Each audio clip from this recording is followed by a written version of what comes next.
Do random. not. You tried to make them not do it, and then they do it anyway. All right, let's get the ball rolling. Let's get the stone moving. Our Twitch I will family will actually be a feel like Mothman. legitimately Or awful Moth bad if Girl. you give me games. I mean, I used to yell at Misty, but now it's just gotten to the point where it's been like 8 years and I can't get them to stop. Yeah, I just gave you Drop Duchy a few days ago. I've been meaning to play it, but I've just been so out of things. Yeah. I just have like this very bad, weird relationship with gifts and money in general. Same. And if you give me anything, like if you do anything for me, like even like interacting with me, right? Any interaction comes with like a weird transaction in my brain where if you do something positive for exactly. me, I am now indebted to you. Exactly. And I have to get rid of this positivity debt so that we can go back to net even or I'm in the positive. I expect This nothing includes in like return. video games. Like if you give me a video game, you are now on the you now have to like look out over your shoulder. You now have to be on the watch. Like my fucking AC 130 inbound, like airdropping you a video game into your account of greater or equal monetary value. It will be a useless exchange. Oh, I don't man. expect anyone to ever give me anything in return. I just do it because I want to do it. Also, why I know, am but I want you to never not do it. Why am I never able to use the friends list to just join people in this? What type of weapon is that? A hammer? It's a hunting horn. Oh. I'm gonna use hunting horn today. Okay. Oh yeah, I see. The little icon is a hunting horn. Okay. Yo. Oh my god, for fuck's sake. I'm trying to join and it's just going connecting, kicks me out. Connecting, kicks me out. Oh my gosh, the game hates you. I'm gonna fucking fine. I'm gonna fucking die. Yeah, I joined just fine. Seems like a skill issue, honestly. Yeah.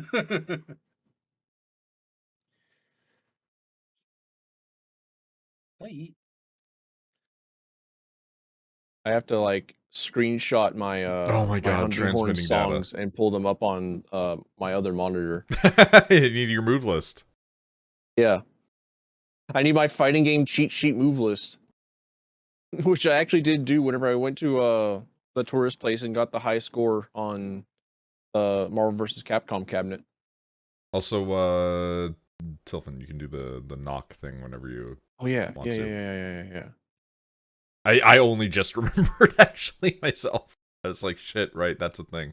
Do the cool thing. And you're better and faster at it than I am. All right, request sent. There we go. You're in the room. Start sharing chat. Let's go, dude. There we go. Shared chat is enabled. Now I can do this. Fucking fishing. Does the exclamation point fish work whenever you're typing in something? Oh shit, it does. Yeah, it does. Okay.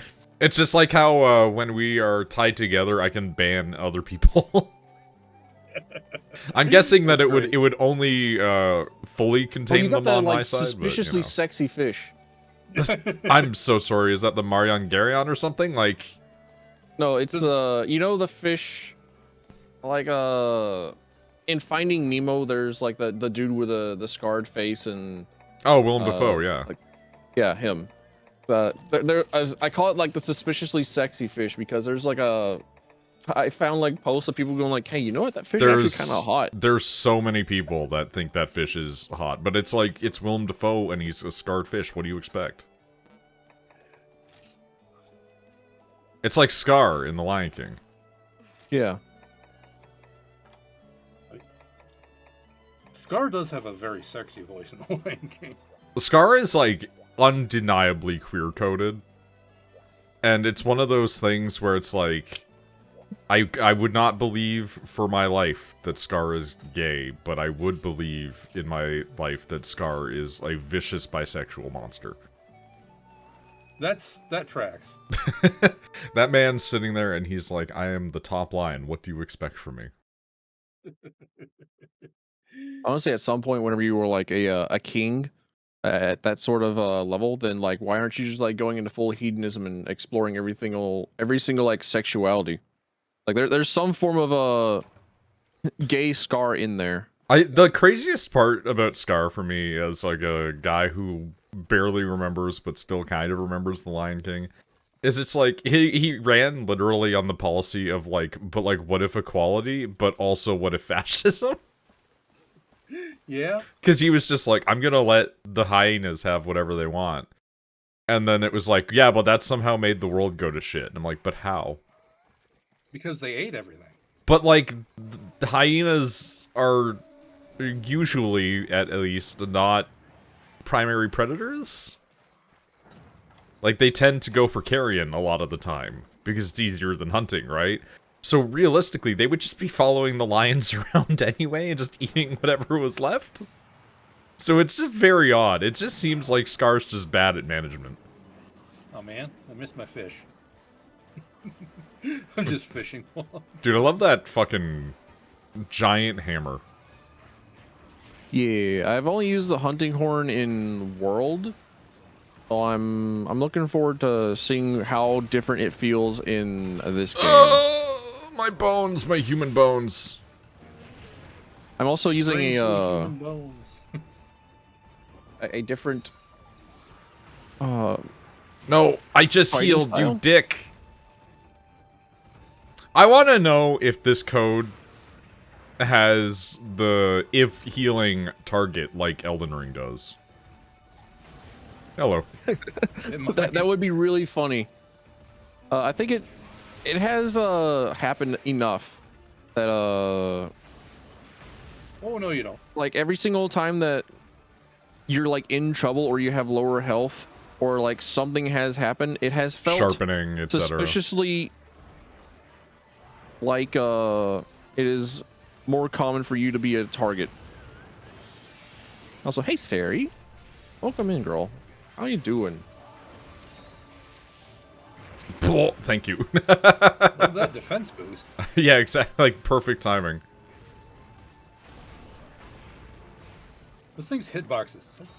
Dude, he's a cheater. He has the most privileged hitboxes known to man. I need to jump on him to do attacks. I'm in aerial style, but I can't. And then every time he attacks, his hitbox is everywhere. Oh, that one's nice.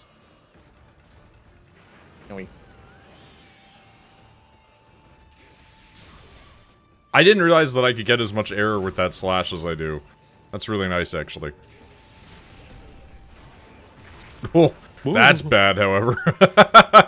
What is this? This is Monster Hunter Generations Ultimate. It is a video game that is quite good. Sure is. It's pretty old, too. It is also one of the older installations. We say older, but it's also like It's a new It's version of the old. Switch. Yeah. It's the newest of the old styles. Well, it's also just the newer, older version as re-releases. Yeah, this wasn't originally going to be released in the East or the Western territories. You know what's fucking rad? Just speaking of old games, that you can buy Resident Evil 1 through 3 and Dino Crisis on PC. Oh yeah. GOG fucking rules, man. I don't give enough. does. I don't give enough credit to them. I am hard asleep. Did you know that GOG Whoa. has like a creator code? So if you could be like if you want to be like good friends with GOG and they're good friends with you, they'll just like give you a code so that people can get discounts on video games. That's good. I support creator codes. It's one of the few good things Epic does.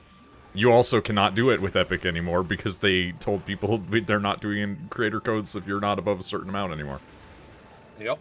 Which is really funny to me because I'm like, I don't think that you're making that many sales off creator codes. I hate to tell you. Yeah, and apparently Epic's a black hole of advertising. Yes. So It is a nightmare.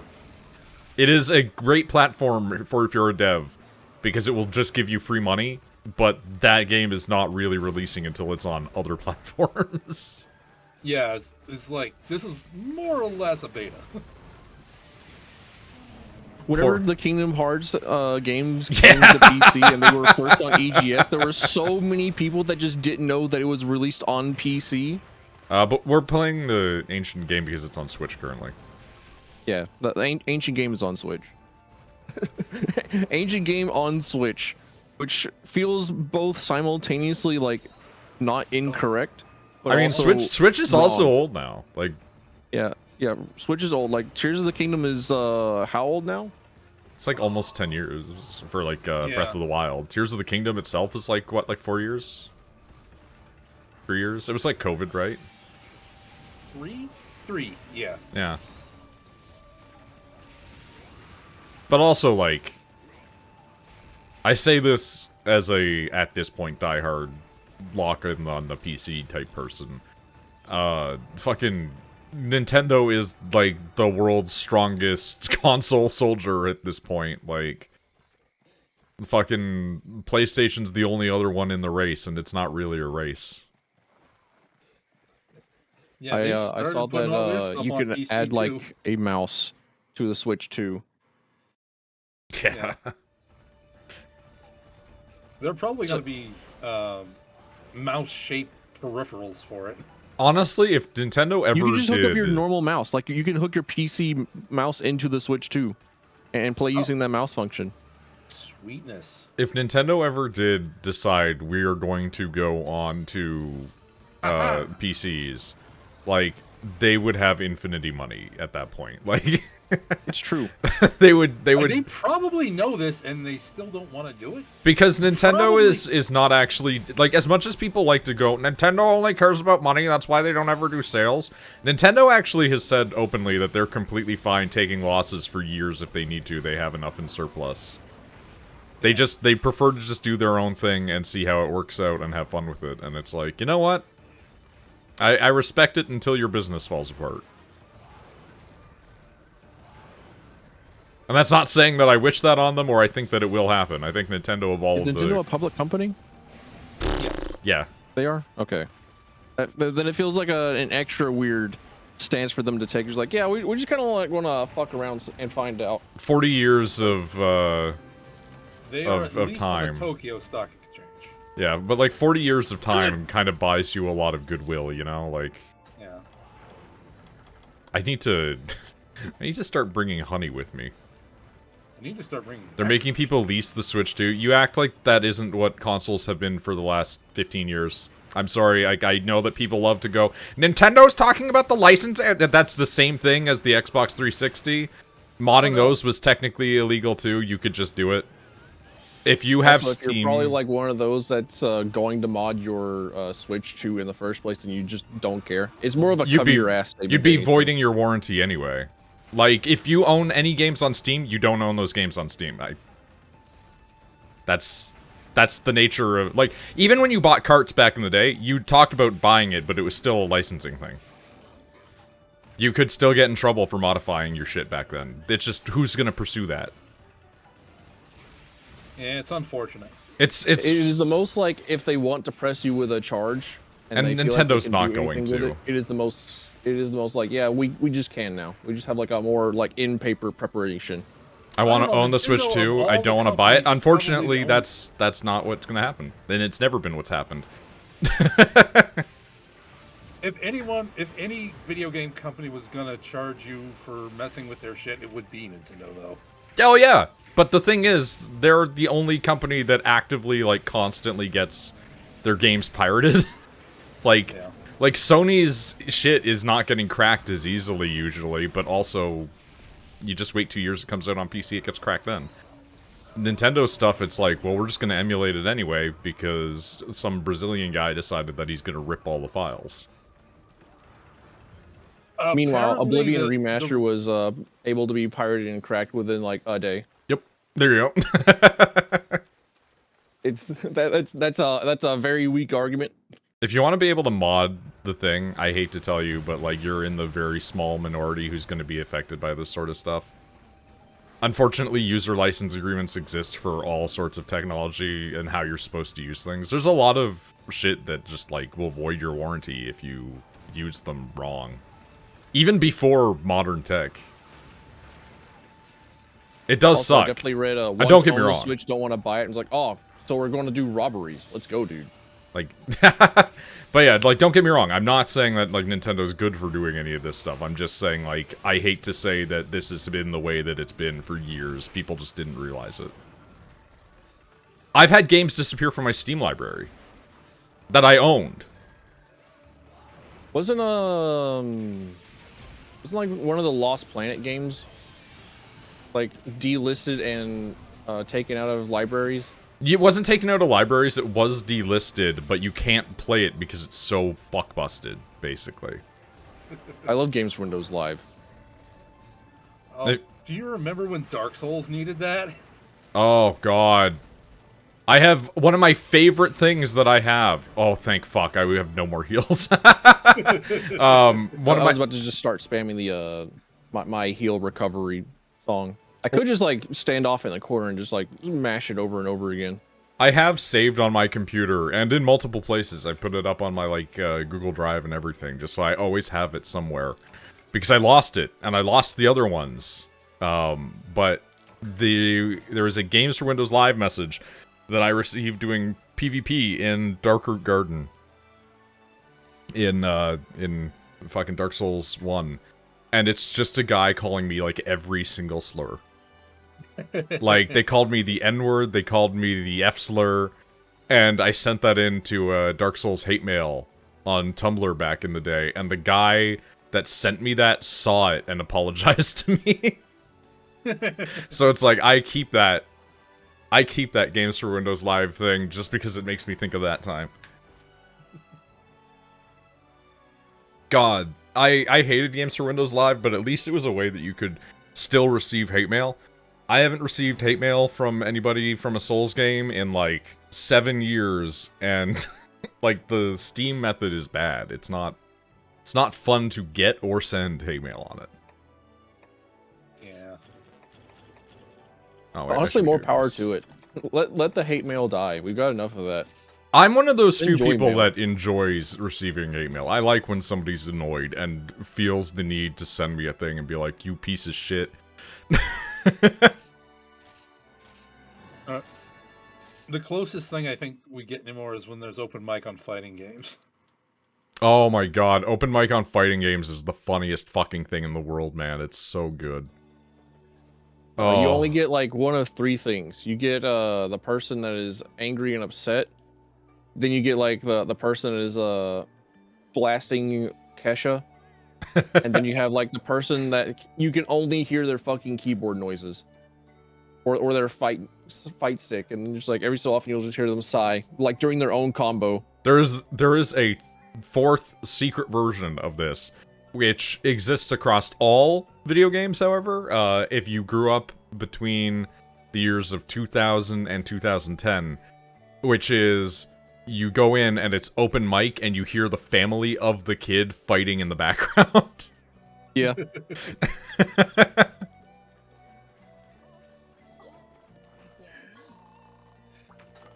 It's like, I think that's one of the reasons I played Rainbow Six for so long, is I could still talk to people in that game and just have the most unhinged moments with them. Like, one of my subscription alert sounds is a person that was mad at me from Rainbow Six, and they just yelled, "Eat my butthole, Noid." I love that one. Why am I so old, kitty cat streamer person? Because I was born in a time that was not this one. Why are you so old? Why are you old? I don't know. Make me young, I guess. I don't know. Put me down. Just reminds me of the beginning of Expedition 33, where you see an old man, and the teammate that is the leader of your group just points at him and he goes, You're old!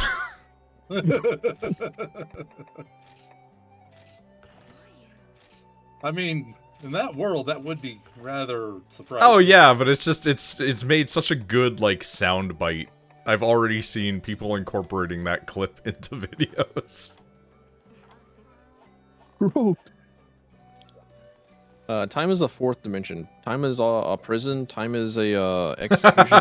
Time is a slow, interesting creature. Time is a concept made from human perception. Time is the snail that Reorder comes to things from get left you to right. eventually, but you can't outrun it. It's just a snail you can't outrun. That's what time is. God is dead. You are not. Keep running. I love that one particularly, actually. I used to have this thing on my streams where I would have like a unique QR code, and it would just be like over off in like the bottom left or the bottom right corner of my screen, and you would scan it and give you like a weird message, and that was one of them. It makes me think of the old Warhammer games, where when you would hit a loading screen, it would give you a random Warhammer quote, and it would just be like, "There is no such thing as innocence, only degrees of guilt." Giving me titties. No. Oh no. No, not the estrogen. No. It's the titty time. Titties. He's getting force femmed. Take old biddlies. Replacing my my fish oil pills with estrogen. Dude, Like, the other fucking day I logged into 14 and I was like, I'm curious what's going on over on the RP server. And I popped over there and was walking around examining people's fucking adventure plates, and I saw one where it just said, oh god, what was the wording of it? It was like, here man transformed into Aura girl. And I was like, oh. Like, that's just in your search info. And I'm like not sure how seriously that's meant to be taken versus just being fetish thing. And it's really fascinating to me whether or not that's like real headcanon for this guy or it's just fetish bait. But it was so funny. both. It was so funny that was what I ran into because it was like me just remembering like Tilfin Force Femme. You get these Twitch How do we points? get the Twitch point things? Just watching over time. Yeah. You get more if you're subscribed, but I think like every 30 minutes you get you get more points. I've been trying to think Sometimes of things to add for mine, but I have literally zero creativity for a system that does not it does not really exist in my brain because I never use it. Dude, I also am creatively bankrupt. That's why I stream rather than work on my Lancer tabletop video series. All of my non-creativity bankruptcy goes towards the world that Rachel's D&D campaign set in. But even then, it's like a different one because she has to modify it for the brains of simple people. And I hate to say that because it's a very incredibly difficult skill. It sounds so rude, but it's like she does constantly have to dumb down the world that I've created for these people, and I'm like, come on, man, it's not that hard. No, I understand. No, I get it.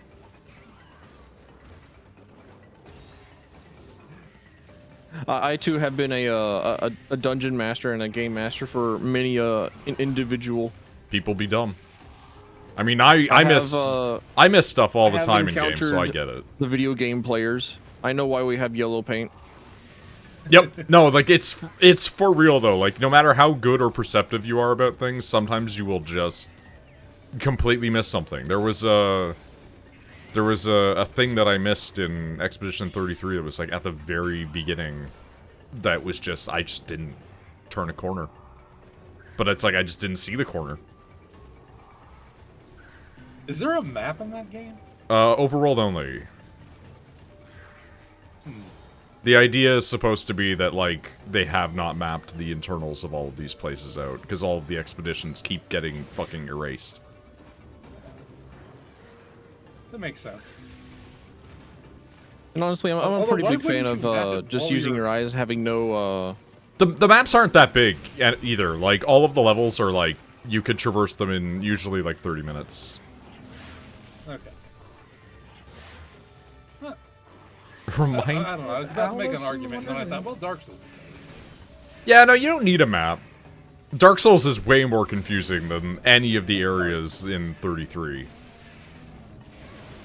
I'm also just like a really big fan of just having your place make sense Yeah. and Oh, being able jeez, for to navigate places, be able to just like use your own eyes. Outer Wilds, love you, Outer Wilds forever, Outer Wilds, my beloved. Outer Wilds can do nothing wrong. I need to play that game eventually. Do it, you won't, pussy. I said eventually. Do it right now. Quit out the game right now. Launch Outer Wilds. You're right, I won't. I like Outer Wilds likes. I don't want to calculate space myself. It's an extension of my problem with driving, but you've turned it into a fucking spaceship. I was having this conversation with Shepard recently, where it's like, I don't drive, because if I drive, I cannot perceive the area beyond the, like, stretch of my arm, and then the vehicle behind me, so I'm just essentially driving a death box at that point. Oh, Pickle's here. Oh, fuck. Okay. Real? Why? Shepard has been summoned. Or at least his avatar. Yeah, his boy is here. Well, that's the cue to start carrying dung bombs. Sir. Damn. This Sir, thing, please, this thing is like bird. not even big enough for you to be happy with if you ate it. Like, Yeah, this is a light snack at best. I'll drive off a cliff one day. One day I'll drive off a cliff. Just one day. Sometimes, you know, whenever I say, you know what, today.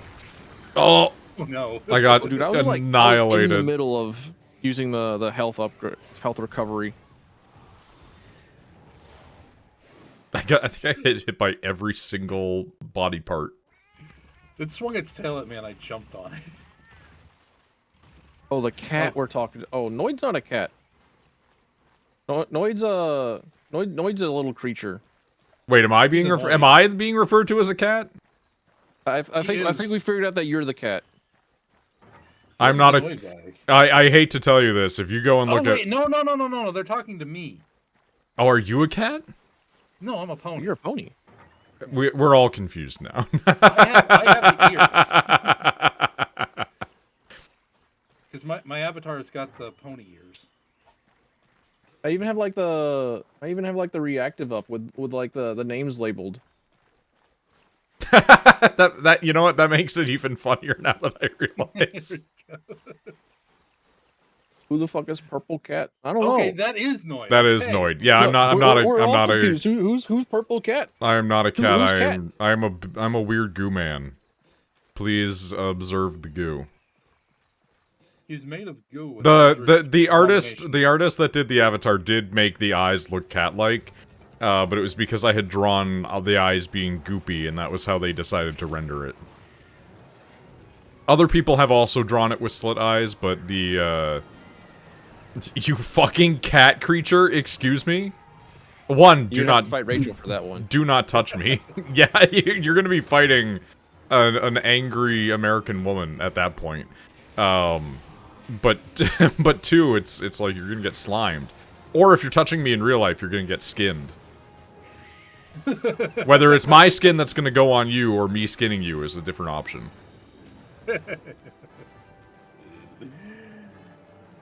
I'll pet you both. I don't. Okay, maybe Rachel might be down for that. I don't know. No. That feels like possibly entering Rachel territory. No, she largely is like, don't touch me. At least randomly speaking. There was a coworker at her work that was like, oh, Rachel, blah, blah, blah, and then ran up and hugged her, and she was like, gross, weird, why are you touching me? And then the person, like, went to HR and was like, she looked really offended when I hugged her. I mean, you gotta ask permission. You definitely need to ask before hugging people. Like, I know somebody out there is gonna be like, no you don't, people need to be less sensitive. No, just don't touch people randomly, man. Like, it's fine. Like, Some people really don't like being touched. I am one of them.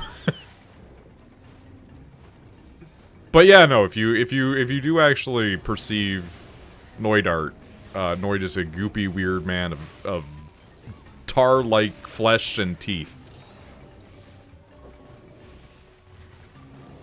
He is. Yeah, we are he is an elder fellow, not quite human creatures. The original Noid drawing that I have since lost, unfortunately, due to it being over a decade old at this point, is of a black circular mask floating in front of a featureless gray face. And that was the original interpretation of Noid by an artist known as JoJo, who may or may not be dead. Oh no. Because they had cystic fibrosis, and the last time I spoke to them, they were in hospital, and they have not been online in like 6 years. It is probably likely they are dead. Yeah, it's a not zero possibility. Most people's cystic fibrosis, if they're not, like, given new lungs by 30, extreme risk. Yeah, it's... Are you guys It's VTubers, unfortunate, like those anime people? One of us is. Tilfin is. Mine was a mascot. Yeah. I'm just a MLP avatar thingy. Yeah. Pony Sona. I would do a VTuber thing as a joke, but it would be like $2,000. Like, fuck off, buddy. It would be like $2,000 I'd have to spend to get like a good rigging of a gooey man, and I'm not sure I want to spend that right now. Yeah. I'm in trouble. I hate horses. Horses are They're scary. scary. Real horses? Yeah, I believe it. Horses are fucking huge. One of my They are favorite scary. one of my favorite old Rooster Teeth videos is like 15 I'm a years very old. small pony. And it was Bernie Burns talking about how he went to a farm one time and he came back and his car had teeth marks in it. And one of the The horse farmers tried to eat- Yeah, one of the farmers was like, "Oh, the horses must be cribbing again." And it's just they go over, bite a fence and then suck air into their mouth and dig their teeth into the fence. But they did it to his car. Huh. I bet you sneeze like a bottom is an insane sentence. I am a bottom.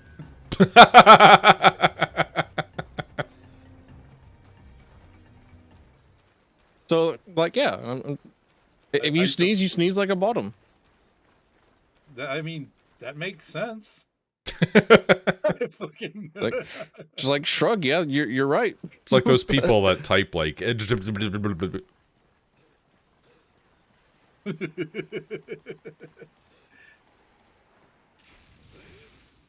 Bitch. I fucking knew it. You hit me coming down.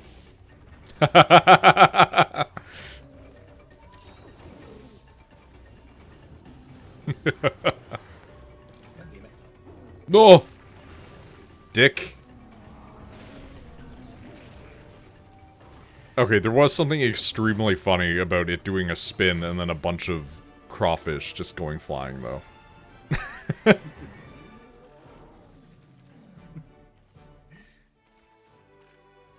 I never made that connection, but these things are crawfish. Sort of. Yeah. Armored lobsters? They're also like a kind of, what are they called? The fucking Pokemon is based on them. The crabs, the horseshoe crabs. Yeah. Like yeah. their heads are like horseshoe crab. Kabuto? That's the one. Yes, Kabuto, because Kabutops. Horseshoe crabs are great. They're so small when they start out, and then they become these just horrifying head crabs. I love that the Pokemon's just named Helmet.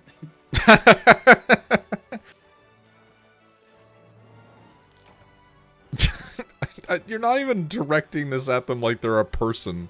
You're you're like a Roman emperor, just gesturing off in a corner, like, you bottom. The answer is pink.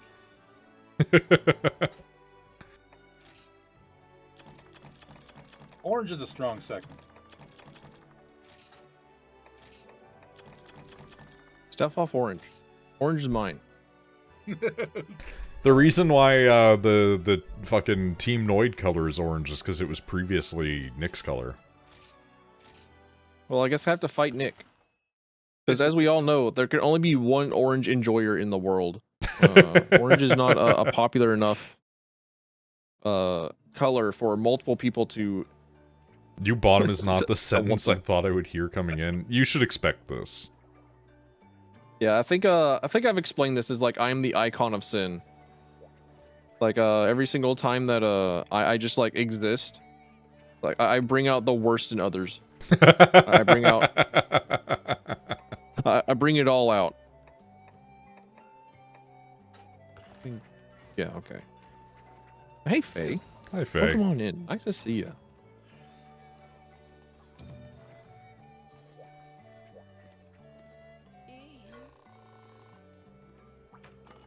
What are my I changed my horn. What's my songs for this one? Doot and then doot doot. Well, this one has like attack boost, defense boost, attack, defense, and health boost. The reason why I didn't roll with it is because the other one had like the health recovery, I'm neutral. and I want to do healing. I'm having a pretty good day. I'm moderate, not severe. I played with the puppies quite a bit. They have way too much energy. I'm 'Cause they're alone. puppies. So alone.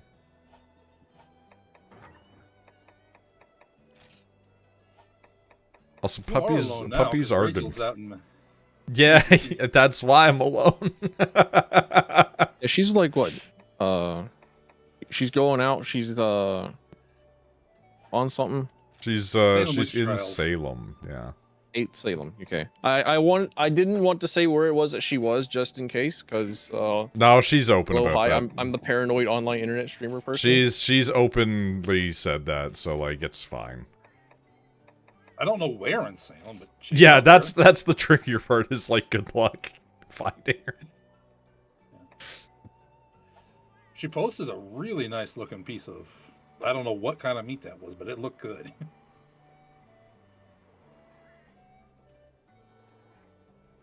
I have no idea. I went and took a look and I'm like, I can't tell what this is. Giving the gremlin titties. Oh, yeah, I could do that. Me looking at the Chimera and thinking what else I can combine into it. Oh, there you go. There are your titties. How many cows do I need to combine into this to get this? How many udders?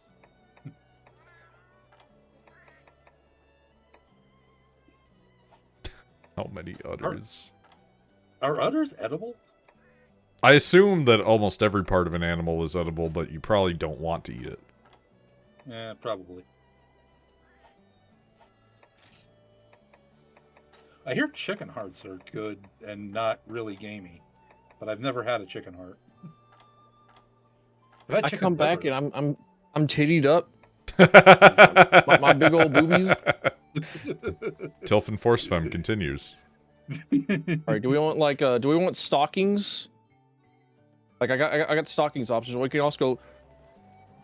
The degeneracy of this is escalating.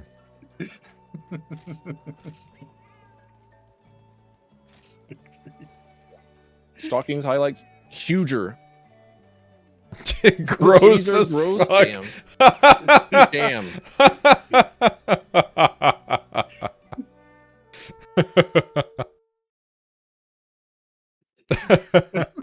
He's disappearing into the rain. Oh, I didn't know that you could like see that.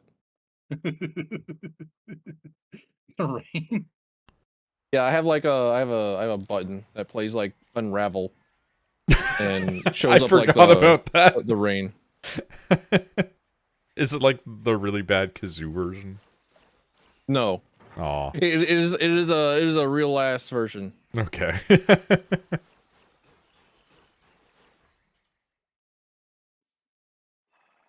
I can firmly With a say big old that jiggler's jam. I Nice. would not ever want boobs.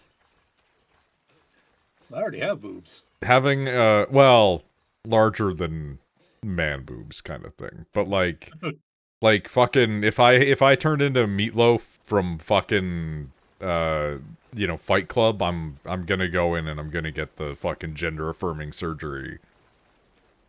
I don't need more shit hanging off my body, like... Fucking dick and balls is enough, man. You deal with one and you deal with it all. Could kill someone with my titties. Oh. Join Rachel. There's weapons at that point. Yeah. Big old fun cans, fun bags. Need to have a license for these titties.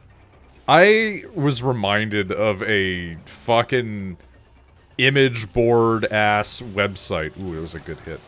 That I really shouldn't have known when I was younger the other day. Because people were talking about websites that they went to that they shouldn't have. And I was reminded of the hentai image board Eris Dies. And it was like, wow, that's really specific. That's super, like, super targeted.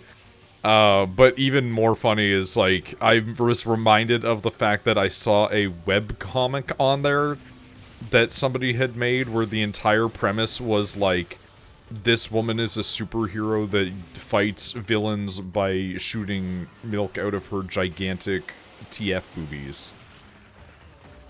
And I'm just like, man, the internet was wild back then. Erase the purple cat right now.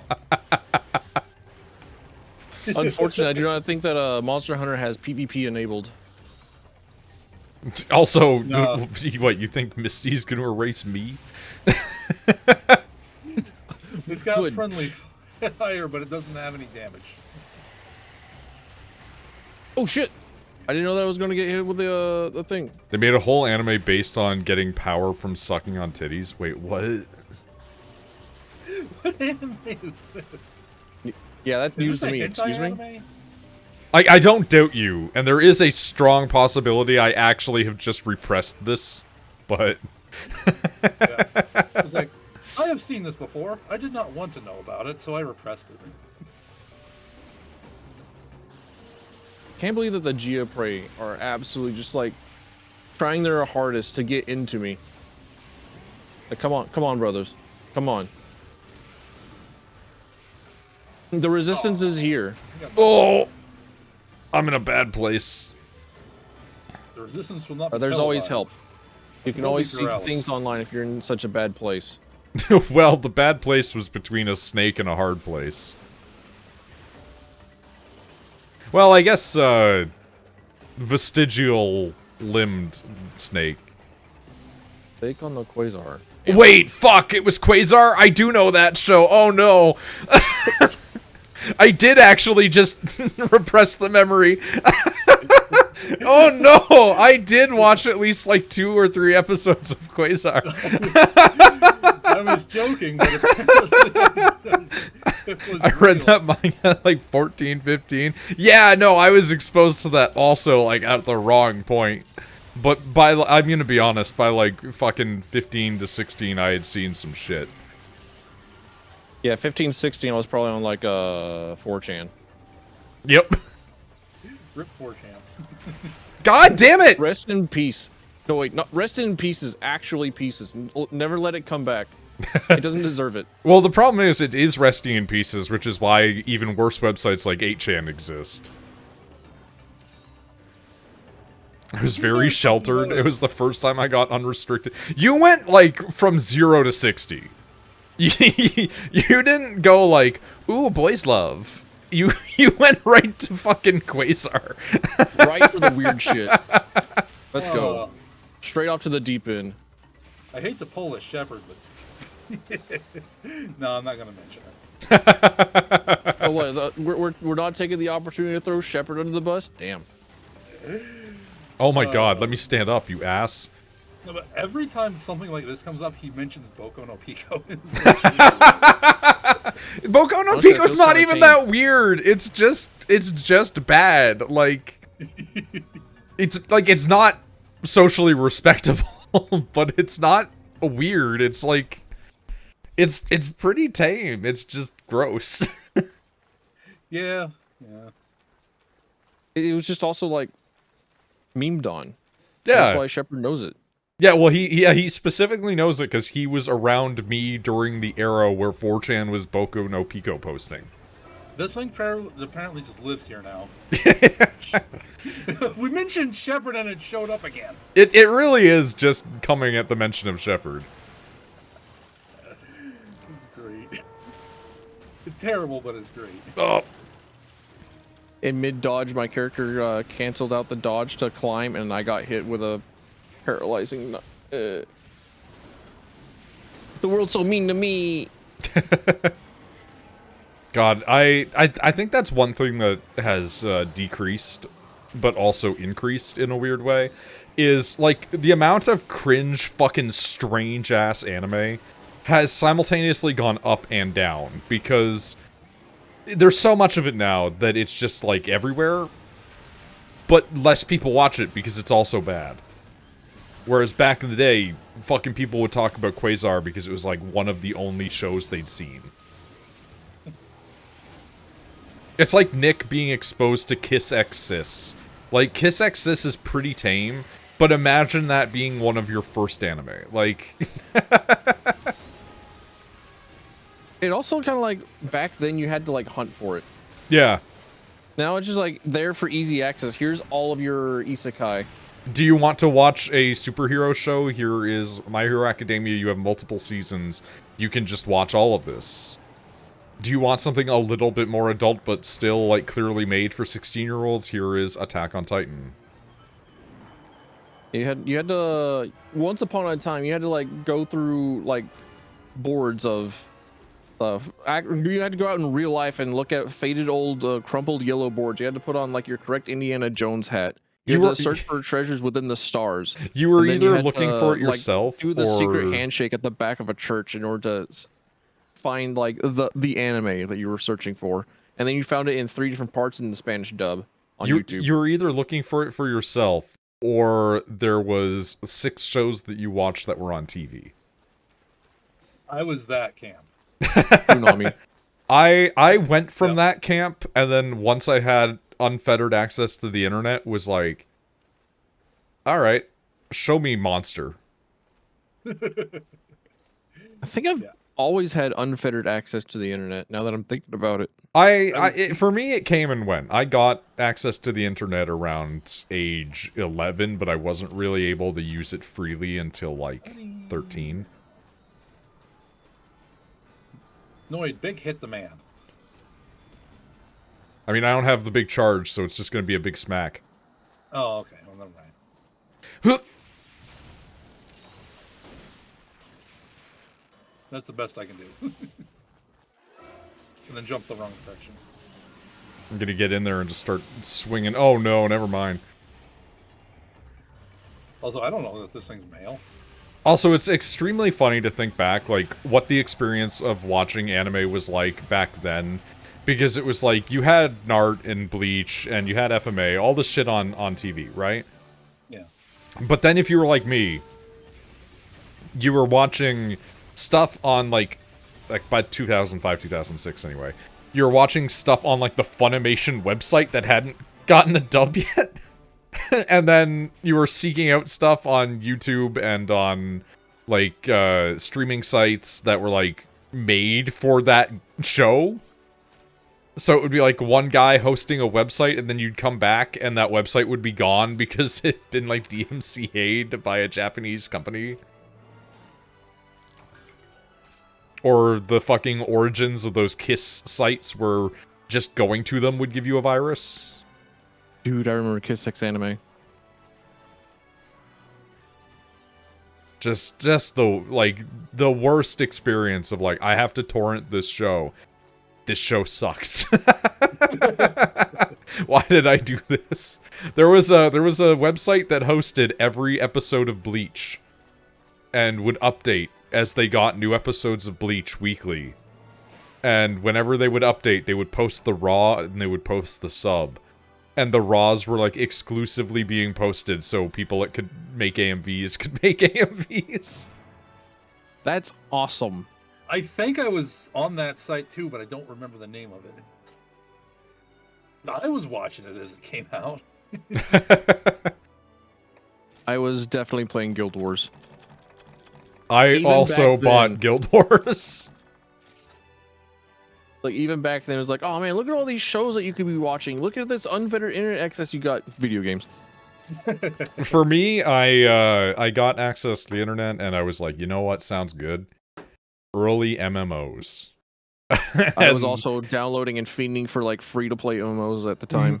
Going Yeah, I was on, too. going on like the MMO fucking websites, like MMO Champion or whatever the fuck it was called, and you would have like 12 pages of a directory that was just different MMOs, but there was nothing else to the website. It was just a directory.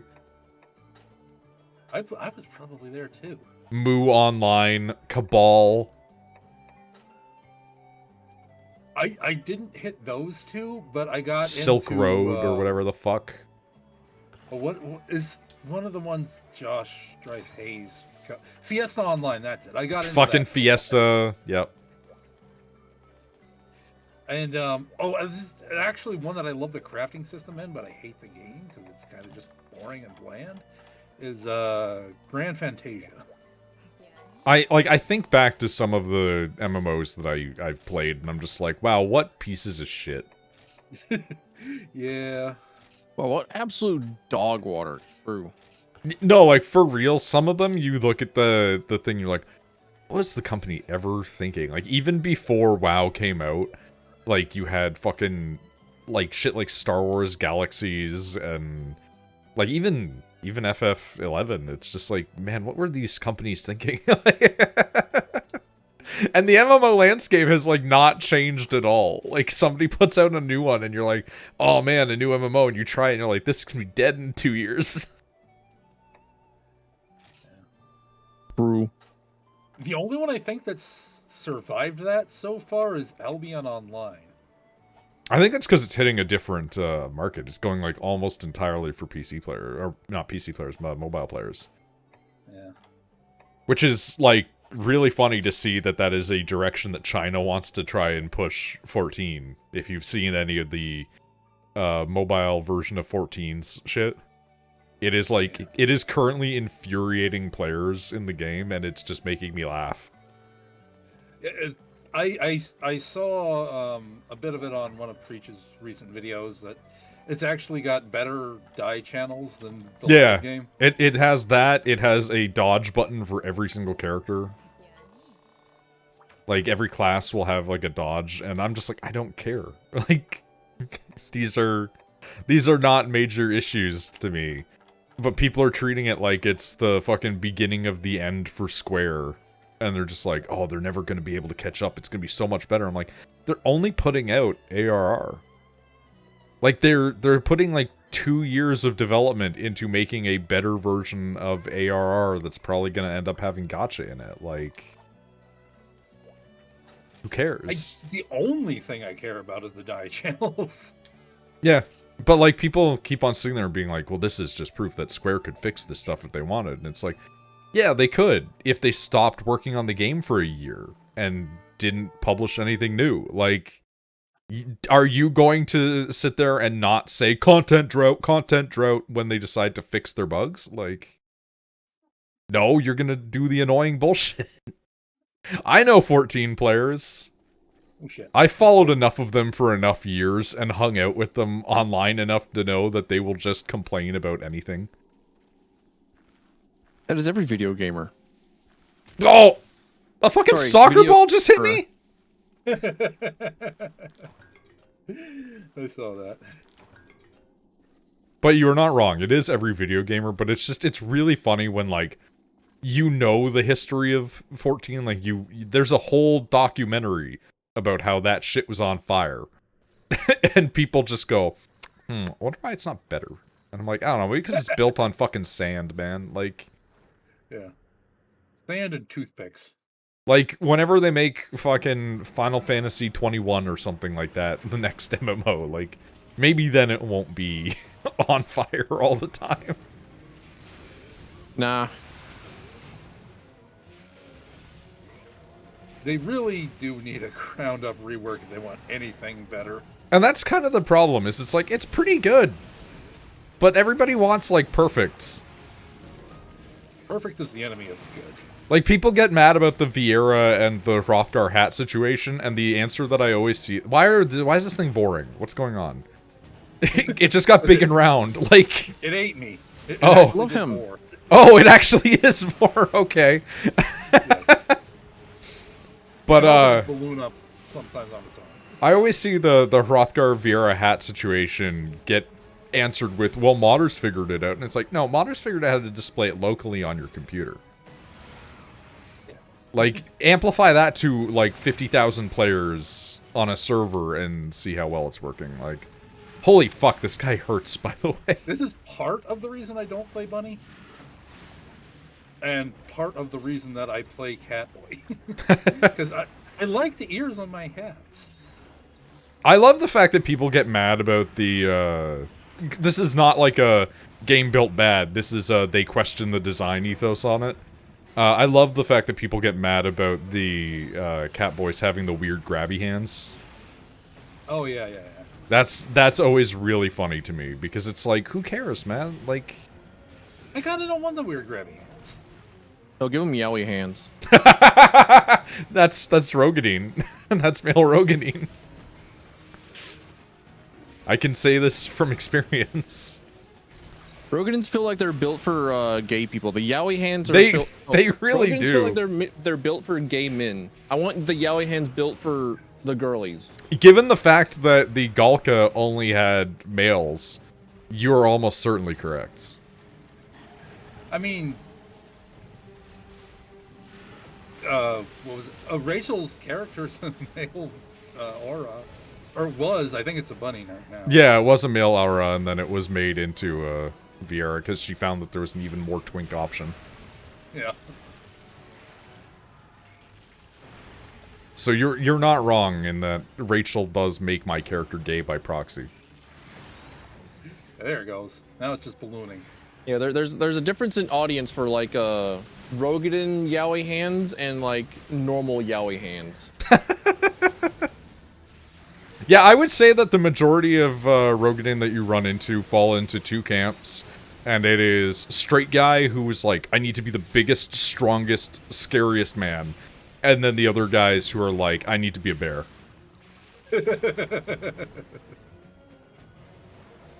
And then both of them are wearing like the bunny suit. More accurately, both of them are wearing the Mad Max armor that came out with the recent expansion, so that way one is a leather daddy and the other one is like thinking that he's Conan. I still like have that not we're done the recent talking- expansion. I think that we're talking about this while this monster fills 3 fetishes. Inflation and war. Dude, this thing is actually really cool. I love this fucking weird street shark. I genuinely think that Oh, this man, is remember like Street Sharks? one of my favorite monsters in the game, and it's being ruined by Vor.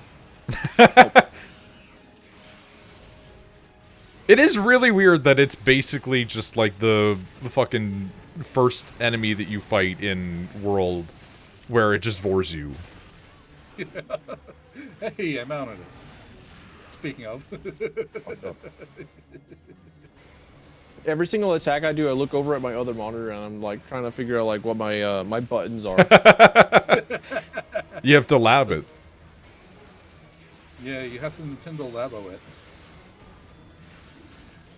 That's why they had, that's the main reason they said most, or some games wouldn't work on Switch 2, because Labo won't, because it uses the IR sensor, and the new Joy-Cons don't have one. Oh no, I can't believe that I'm not going to be able to play all my Labo Switch games on my Switch 2. I can't believe that all my my shitty cardboard mechs are not going to be able to cross over to Switch 2. Oh no. If I understood that correctly. I will say, the one thing I always am glad for with Nintendo is, like, even if it's, like, financially maybe not the best idea, they're always willing to try something fucking weird. Like, the Labo stuff was just classic Nintendo, this is gonna, like, hemorrhage money, why are you doing this? But then the new thing that they have where they're like, yeah, you can, like, video chat with your family and, like, screen share is actually kind of cool. And the fact that they did not hide that it runs like ass. Yeah, Any other it's like, company would have immediately faked that. Like, it's at best 20 FPS. like Nintendo's goodwill is earned, but they also are constantly like holding Oh, like sure. a lighter under your hand. Like, it's like, wow, thanks for paying my mortgage. No problem. Why are you burning me?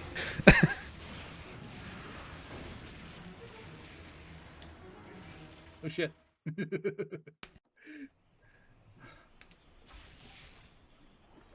Oh, I speaking think of, that's the funniest part about them as a corporate culture is like, you always hear about the good shit for Nintendo, and then immediately it's followed up by like the most horrendous shit. Like, oh yeah, they sent a nuclear strike force to somebody's house for daring to have a AM2R on their PC. Well, it's like, oh yeah, if you modify this console, we'll just turn the console off forever. Wow, that sucks. Nintendo gives gay employees at their company the same, packages for insurance and benefits as they would any of the other married employees, even though Japan does not recognize gay marriage officially. Oh, that's really nice. They didn't need to do that, but they're choosing to. Oh yeah, Nintendo of America lays off all of these people. Nintendo of Japan can't because of Japanese law. Labor laws. And it's like, well, at least one side of the studio is protected, I guess. It's always just the most back and forth. Like, it can never be stable. Can we stop being the yang of the situation? Can we get a little yin over here? that'd be nice. Like, the Nintendo of America stuff is always really interesting because, like, sometimes you look at it and you're like, Nintendo of America lays off all of these people because fuck them.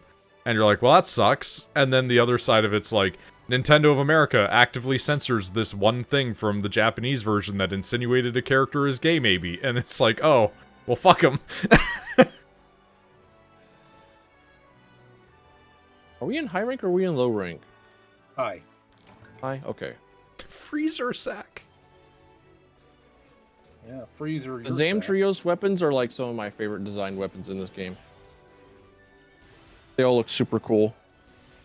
Misty, if they re-released, what do you call it? Fucking Fire Emblem, the, like, Game Boy one, and the GameCube version, do you think that they'd retranslate them to make the more gay shit more apparent, or would they just still leave it out? It'll probably just be a port of the old versions they made. Because I'm just thinking about them, like, officially just looking at people and being like, yeah, the ghost is trans. That's kind of part of the reason Mother 3 isn't getting a English release. Is Really? because of the there are characters that when you translate it are kind of a mix between man and a woman, and they look like it. Okay, so, like, they're afraid of offending people because of, like, 1990s transvestites?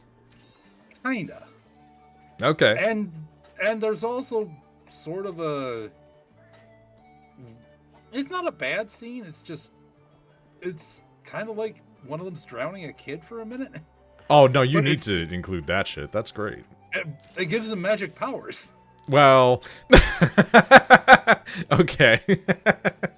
Maybe they don't want to be like, hey kids, if you drown your brother, he'll gain magic powers. And Okay, well, if you're like a kid and you're convinced that you're going to get magic powers from drowning something, maybe you should. Maybe Darwinism needs to return. I don't know. Return to Darwinism. Maybe just like a little bit. Just we don't like go fully back into that because we need to like still just like acknowledge that kids are kind of fucking idiots, but like maybe just a little bit. Just a little. Some of the kids need to be not all right.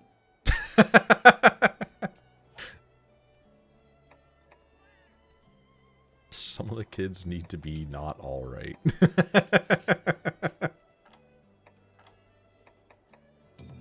Oh shit, I can get fucking Street Shark armor. I should have looked at that before I took the class. Oh well. 46.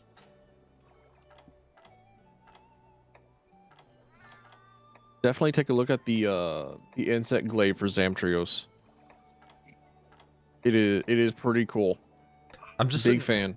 I'm just sitting here like, what the fuck do you mean I can get the chest plate, but I can't get any of the other stuff? A lot of the other stuff, a lot of the armor gives you one thing if you fight the monster, and then you need to like fight either 2 or 3 other monsters for the other parts, or get a bunch of ore and bugs. Yeah, for Yeah, you me, have to, like, it's find the literally key just you item just don't first. have enough of the things for every one of them. Like this one, if it's like I wanted the pants, it's like, oh, well, you need 2 more freezer sacks. I'm like, All right, let's take a look at this glaive. Oh, I know what I was doing. What's the name of the glaive in question? No fucking clue. Well, okay. Is it the Neve I'm pretty sure rod? it's like on the last Yeah, page. I think I see it here. That's pretty cool. Just a big ice weapon. Mind stick. My mind. I'll blast you with my mind stick. Blows up pancakes with mind. Oh, dang it.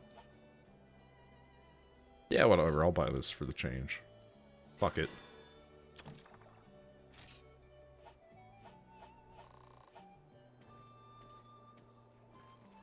Fuck it. New weapon for a little while.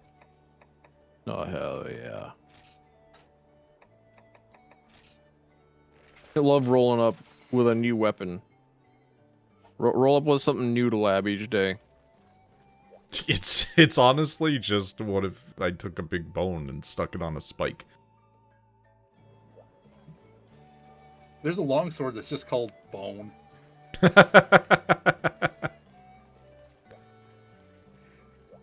That's the entire name of the weapon, Bone. And it's just a really Worst bone. trip ever. Are we just getting into Final Fantasy XIV quests now? Apparently. Dude, I love that even now with the new expansion and like them changing out the head of translation, you still see just the most shitpost names for the quests. Yeah, they just do that. Koji Tradition. Koji just looked at them and was like, "All right, guys, you need to continue on." I spawned in an area that's hot. This fucking sucks. Yeah. So did I. I didn't realize this was volcanic. Volcanic. What do you mean you don't have like an item set that just has everything ever? So you don't really even have to think about it. You just roll up to your item box and just like say, yes, this item set, and then you go. I did. What do you mean you have it optimized for maximum in-quest time so you can keep beating up monsters?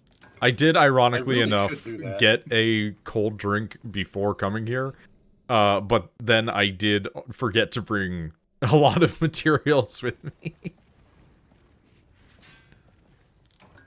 I am, however, mining rocks because fuck it. As am I. Yeah. I'm so sorry. I see you behind me. Are you going to attack me? Yes, you are. I'm going to fucking kill you. To quote Tilfin, me when I get you. Me when I what? When I get you? When I fucking get you? When I fucking get you? Right. Dude, I still have to like edit the short from the other repo session because there was one part where like I think y'all killed the gun guy. There was one dude and I was dead. And I was just observing. I was just a little guy observing. And we said, the evil is defeated at the same time. I was like, holy shit. My stims are wearing off. They're rubbing off. I'm influencing. Oh, I've been saying the evil's defeated for years. That one... The evil is defeated. That one just lives in the brain. The evil is defeated. You want to remove Satan's feet? There is that guy in Expedition 33 whose entire thing is that he wants Nevron feet. Yeah. You like to polish them. I saw an incredible clip from fucking Jesse Cox where they got to the big giant lady and it switched to him as like the first guy in combat and he just went like, "Oh, nice feet," and he was just like, "Ah." Just because of the timing of the situation. What lovely feet. Nice. Honestly, that character is one of those, like, top tier, goofy, but, like, really cool RPG characters. It does evoke back to the old days of Final Fantasy where, like, hey, here's this cool character that's gonna be part of your party. Oh, low battery. Nah, not a problem unless my battery dies mid-fight. This is why I have a external charger on a one of those USB things you plug in to the outlet. I usually just plug them in while I'm playing, but I was too lazy. Oh yeah. Yeah, do you fill up your the gas tank in your car whenever you see like the gas light, or My mom usually does it at a quarter tank. This implies that I've ever driven a car long enough to need to fuel it up. are you lucky bastard? I Tell, also tell me do not tell me more own- about how you can live your life without a vehicle. I can't. I mean, yeah, I shouldn't be able to. I've just lucked out this far. Yeah, I have people that luckily drive me around. Yep. 'Cause I they love it for and care for me. I saw a thing recently of Paige, Peach Saliva, Pat Starzat's wife, where she was just like, what is it with Canadian men not being able to drive? And it's like, Shepard only learned how to drive recently. I don't know how to drive. Pat can't drive and is getting his license now, and Wooly still has no intention of learning to drive. And I'm like, why can Canadian men not drive? like NL also didn't have a driver's license for a while. I mean, you didn't need one. Yeah, but like I live in the country, and so does Shepard. Like we should have had those. Also, yeah, we are in Volcano Manor. That is true. Yeah, hey, Boston. Yeah, hey, pasta man. Break that pasta. It's even more funny when you consider the fact that like 20 minutes from where I live was a fucking GM factory for like years. Wait, you're just like manufacturing game masters up there? are you just hoarding the D&D players? Well, we're doing that too, but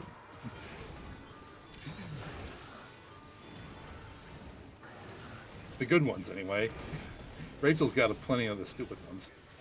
well, those aren't. Well, I was gonna say those aren't game masters, but some of them have run games. We require the game masters. They're always in demand. I should know. Whenever you become a game master once, you're a game master forever. Yeah, Shepard's like been begging for somebody to run D&D with them for real. And it's really funny because he's constantly like, "Oh, do you think Rachel would?" And I'm like, "Probably not. No."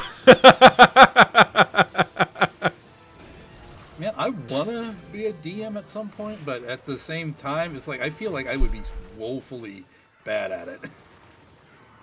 Even if you are incredibly awful, so long as you're just not like an unrepentant, incredible dickhead asshole, and just, like concerningly like should not be a human being, then you'll still get players, because where else are they going to find a DM? You're like the only drum player in a location that is looking for. Are you shitting That has me? like bands. Yeah, there's Like, always there's a that. bunch of like bands that roll up with their garage and they're just like, oh, we need a drummer though. There's only like one guy with a drum set and is able to play the drums, and he's in like 30 different indie bands. And then there's the other side of it where I'd be way too in detail about everything. That's the thing, is you'll eventually realize the balance, because sometimes your players will just get bored and they will let you know. Yeah. Like, I will write things out in excruciating detail, and Rachel's like, yeah, I had to edit it to be like 60% shorter. Oh, sorry. Because, like, even if you give them, like, incredibly important details, they will just not listen anyway. Yeah, I was one of the players that listened when I played with my group. Yeah, you got to start learning how to speak Spark Notes. Like, the really funny thing was, like, they went to this one city, and the city is, like, to put it as best as I can. You know how New York is like a melting pot of every different culture that goes into it? Think about that, but for like a pan-Asiatic sort of situation. So like it's not just China, Japan theme, it's also like India, Southeast Asia, like Thai, Philippines, etc. And like detailing how the different areas have been divided and like how one section of the city seems newer, and it's because, like, 150 years ago, a big dragon showed up, and it got fucking annihilated out of the sky and crushed, like, a small section of the city. And as a result, because now they're, like, paranoid, like, wait, are dragons back? We haven't seen them before for years. Like, are they still around? Now they have, like, anti-dragon weapons all built up on the outside, and they just, like, completely glossed over that. So when a character who showed up expressed, like, all of the details of shapeshifted dragon, they just did not understand that this could possibly maybe be a dragon, and Rachel's like, they still don't know. It's been like 7 sessions, and they still haven't figured out that character's a dragon. Yeah, this would not be me. I would have figured this out probably at session 3 at least. Well, I like, would have seen all the details. I would have seen all the writing on the walls. But then the hidden dragon would have said, "No, I'm not a dragon," and I'm like, "Oh, he's not a dragon." but then Just believed him. also, like, it comes with the additional caveat of, like, there was a bunch of hidden shit in this world, and, like, one of them is that the world is quietly being attacked by an alien intelligence that had landed on the planet like 100 and something years beforehand during the period after that prior war. And like there's a bunch of dudes running around who are essentially like little hybrid people. And there was a bunch of dudes hunting and killing people like that, and then they realized that like 2 of their party members actually were that. And they hadn't communicated this with each other. None of them had actually given up this secret to each other, which was great. So they didn't know. But all of them saw a bunch of weird dudes hunting down strange people and went, got it, I understand, they're a cult. And Rachel's like, you fucking idiots, they're killing hybrid people that they're finding out about to keep it secret. It's like the fucking FBI hunting down aliens. Like... and they just don't see it. It's the greatest. It's so stupid. I love how completely ignorant players can be of stuff like that. Just, I refuse to acknowledge the similarities between our plots. I love this setting, but I'm starting to hate this group of people.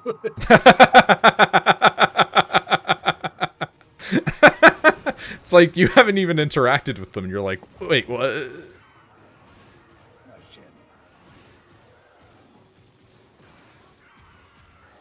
I was expecting it to do that earlier. Also, unfortunately, because it came after, like, them getting there came after Baldur's Gate, all of them are like, oh, it's like the Mind Flayers. I'm like, no! It's not! It's like finding out that you're like any other half-breed creature. Like, you're just also an alien. Oh! You're just also Genus and Rain. Yeah, kind of, actually, yeah. Dude, I love the elves in Tales being aliens. It's so fucking funny. The twist of that game is so wild when you get to it the first time, and then it just becomes so mundane by the end, where you're just like, I get it, shut the fuck up!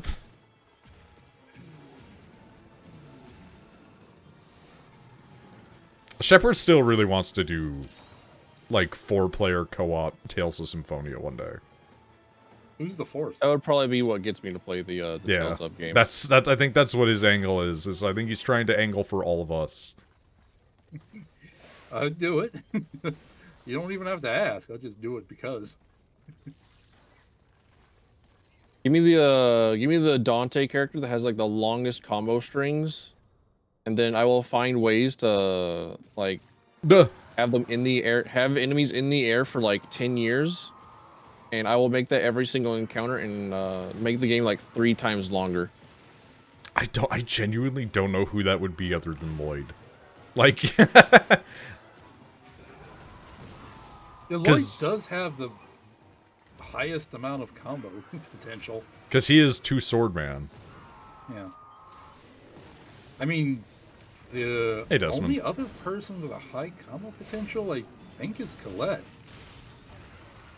Hello, Desmond. How goes it? Colette, Desmond. Colette's really unfortunate. We almost always replaced her. Ah, that's why you've never seen Stardust Rain. Literally, like, almost every time it would be, fucking Lloyd, Genus, Shepard really liked Sheena, and Rain, or, like, fucking Zelos or Kratos, depending on which ending you're going for. Oh, dude. Yeah. I used to have a guinea pig as a pet, and I called him Zelos. His name was Zelos. That's pretty That crazy. was like my very first pet ever. It was a black and white guinea pig, and he was Zelos because of the Slayers anime. Let me out! God, fucking Slayers. That's another oldie. The era of anime where like every single fantasy had like the D&D where dudes just like go out and do something. And they all had big shoulders. Where there was like no real overarching story behind it. That just like every episode was like something entirely different. Did you ever watch Record of the Lodos War? No, I have heard of it. I recommend it because it is just literally a D&D campaign. Like, it is the creator's actual D&D campaign that they've transcribed into an anime. That's great.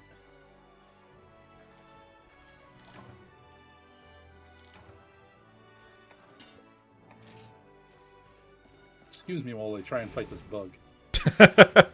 The endemic life forms are perhaps some of the most dangerous creatures in this world. I don't bug care was that winning. Valstrax is like ripping up the atmosphere. These fucking bugs, they keep running around and they keep like interrupting me and they keep holding me down. They're in cahoots with the even bigger things. Make my life miserable. Also, Record of the Lodos War is what you can directly point at and be like, when did Japan get horny for elves? Because that was the anime that did it.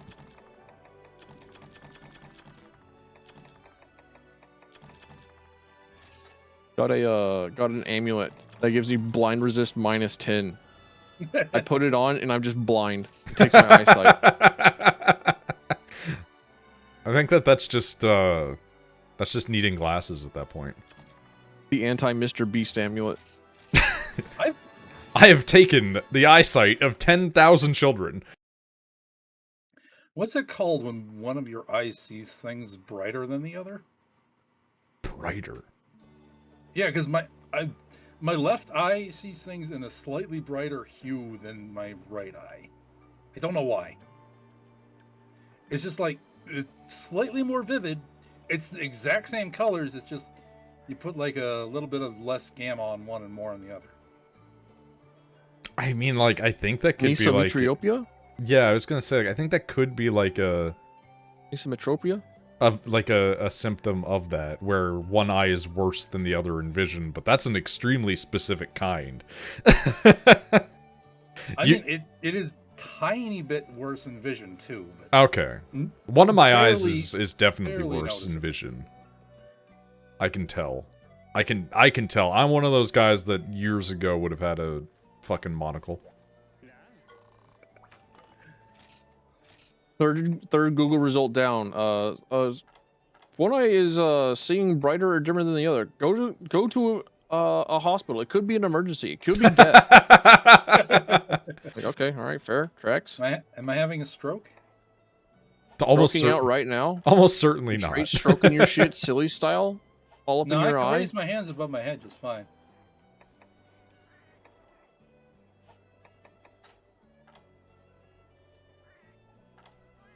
I'm not slurring my words much. Don't stroke it on stream. Yeah, that's for Dark Side Phil. Not for free.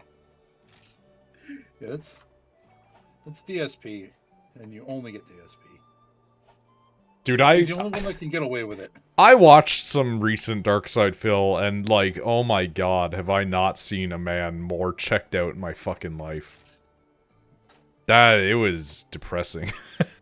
Oh no. Like, he was Like, I playing... just keep thinking of like his clip with him doing like the ball puzzle in Breath of the Wild.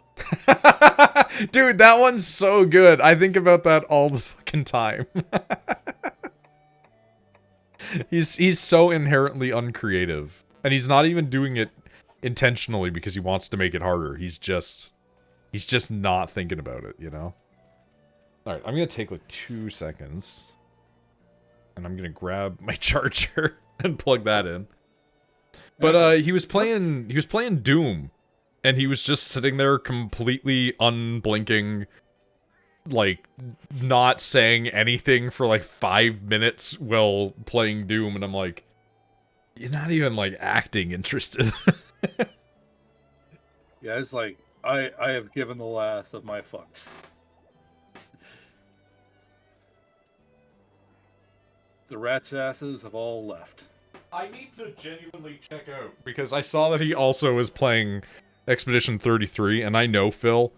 Phil is 100% playing it because it's popular, not because he'd like it. But I need to go in and watch and see if he's like actually doing okay, because if Phil is playing Expedition 33 better than me, I'm gonna fucking lose my mind. In before it happens. Oh no, he's 100% at least a little bit better, because he at least has the experience in like fighting games. He's not good at them, but he's like still playing them. And I only won that thing because of the specific thing. I have no rhythm at all. Like, I cannot do that shit. Like, Dark Souls parrying is not the same thing. Yeah. Like, you can adjust, like, windows based on animation, but a lot of Expedition 33's is, like, way more rhythm-based than you think it's gonna be. I keep thinking of my drum set that I've not played with in like years. Like, man, I am so out of practice. Speaking of rhythm, how do you feel about Sekiro? Question open to both of you. I loved Sekiro, but the ending was like brutal. Have not played it? Not played it. Also have zero interest in playing it. That's fair. Because the gameplay loop looks like it is you parry, and then you get to like play one time, and then that's it. Like you're just sitting to wait. That is the loop. Yeah, and like I don't care. I like it. I generally don't like parrying in video games. It's basically a rhythm game where it's your turn very rarely. I got the true ending of that game. Like, legitimately, that's all I care about. Like, as a game design, I like the way that parrying is done in Sekiro and in Devil May Cry with the Royal Guard, but I don't really care much for parrying in general. I'm so bad with Royal Guard, man. So, like, having an entire game based around a mechanic that I really just, like, don't care about, and, like, it's like, I kind of wish that it just, like, wouldn't really do that in video games. I kind of wish that they were less popular. I kind of wish that, like, Final Fantasy 16 wasn't, like, showcased with, like, hey, everything about our, here's a showcase of Final Fantasy 16 before it's released, and it's just, like, people oohing and awing at, like, all the really cool parry animations, like, okay. I've seen this dude press like 2 buttons. He's pressed like a light attack and he's like pressed the parry button. Like, yeah, the animation's cool, but like, where's my gameplay? Is this the gameplay? I press the button and I see like a cutscene. Yeah, I kind of have that problem too. The FF16 gameplay is when you have reached the last 5 hours and you had every ability. Yeah, I thought about it like a couple of years ago. I was like, wait, hang on a minute. Devil May Cry 5 is just a tutorial.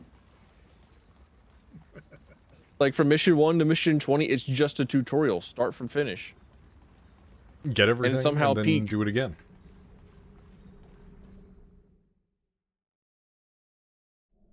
They managed to make an entire tutorial as a game, or managed to turn an entire game into a tutorial, and it's like it's the best thing ever.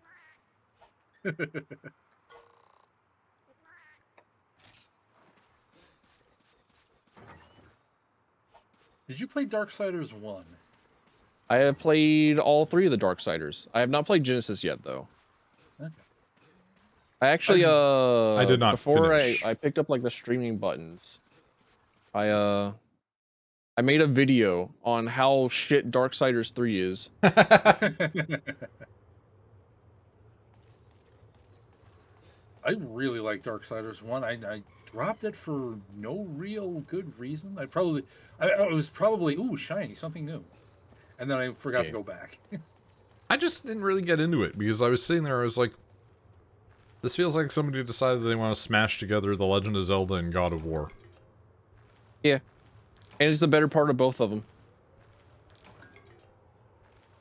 Like, That's it kinda how actually I is felt. genuinely one of the better feeling Legend of Zelda games in the world than any of the other Legend of Zelda games. Also Spawn.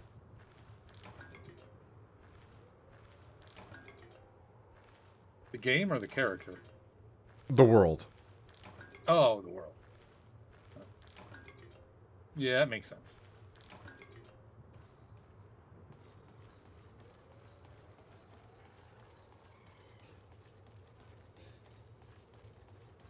Yeah, right in your face. I'm just like trying to get there, but also I am like taking time to finish eating the food I brought down and did not finish eating. That's fine. Yeah, take your time. Take thy time. Yeah, we can handle it. We got things handled here. I actually did all 3 endings of Sekiro. I just didn't want to go back and do it all over. But you only have to do half of it once. You only have to do half of it once. Meanwhile, I'm thinking of like fucking Near Automata, where it's like you have to do the first part of the game like 2 times. It's like, bro, this shit sucks. Dude, that's just Yoko Taro. Drakengard was like even worse. Because it means you have to play more Drakengard. Ah, fuck. 1, 2, or 3? All of them except for 2, because he didn't make 2. But 2 is still like that because it's following the formula. I'm just like, man, I like it whenever a game respects my time. Meanwhile, here's the thing. Yoko Taro actively disregards your time. That guy wanted to be able to delete people's Final Fantasy XIV characters. Yeah. I would let him do it just because I get to say he did it. Here's the crazy thing. I could see him being like, I want to be able to delete their 14 character, and then you remake your character. Oh, fuck. Oh, ow. You remake your character and it just has like a little tag on it where it was like you were one of the few people that let Yoko Taro delete your guy. like the tattoo they gave the 1.0 players. Yeah. Except, you know what? Actually, that would be cool. It's like, if you get through and at the end it's like, do you choose to let this delete your character for whatever stupid bullshit reason they provide? And then at the end, the next guy that you make gets to have the Yorha symbol tattooed on the back. That would be great. It's like somebody would do it. A Yorha tramp stamp. I'd do it, and I've got like 2,000 hours on my character. I wouldn't do it if I had like 2K on them, but like, I would, I would make a new guy and run them up to that point to get it. But I'm also insane. So. Yeah, I don't get how you do it, man. The fucking crafting shit. Yeah, all crafting and gatherings level 100. Oh, I'm getting my ass kicked, and I've tried to harvest more plant. I enjoy the crafting and gathering as much as other people enjoy doing dungeons all the time. There's a reason why that shit's in every MMO. Because it's in there for somebody. Somebody's gonna like it. People like me. I like the economy behind crafting. Oh, yeah, I don't particularly care for crafting itself, but I like the fact that there are things that can exist in the world that are created by players that have value. Yep. The Star Wars Galaxies was really cool about that because it would be like entire villages. Yeah, it's also kind of like while I don't enjoy playing Rust or anything like that, I love the idea of like the seasonal uh multiplayer stuff. Did you see the newest Rust announcement? I have not. Rust cross Warhammer 40k. So what, you can just like make bolt guns? I have no idea how it's gonna shake out, but that is the new crossover. Fucked up. If they go all the way and let you have bolt guns and shit, that's actually pretty sick. Power armor in Rust. Like, that'd be pretty cool, I'm not gonna lie. That would actually maybe get me to download Rust for like 50 hours. Just play long enough for me to get like an Astra Militarum base and then be like, fuck it. Going back to the economy portion of the crafting and gathering, because I have every one of my crafters and gatherers at max level, I'm also just rich. Yeah, yeah. You get broke as fuck getting up there. But then whenever once you you're up have there, access to like all the in-game stuff for being able to craft stuff on launch, like whenever a new thing drops, every single thing that you've done has like incredible value now. Oh yeah, the new stuff being immediately available gets you a lot of money.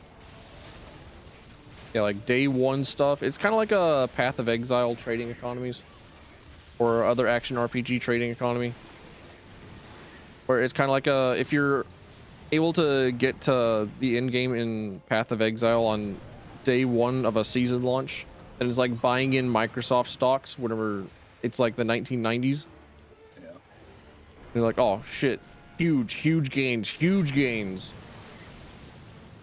Big stonks. Huge stonks. So many chaos orbs. That's why when I did this in World of Warcraft, when I was subscribed to it, whenever a new expansion came out, I just rushed through the story and then get all the crafting materials. WoW housing is the one thing that might convince me to go back for any reasonable amount of time, besides the fact that you could now be a red Draenei.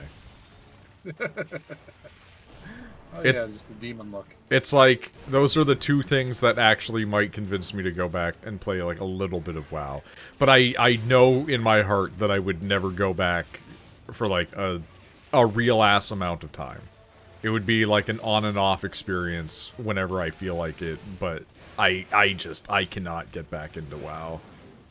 I've tried many times and I just go like, it's not for me. I just like it. Every once in a while, I get the itch to just play.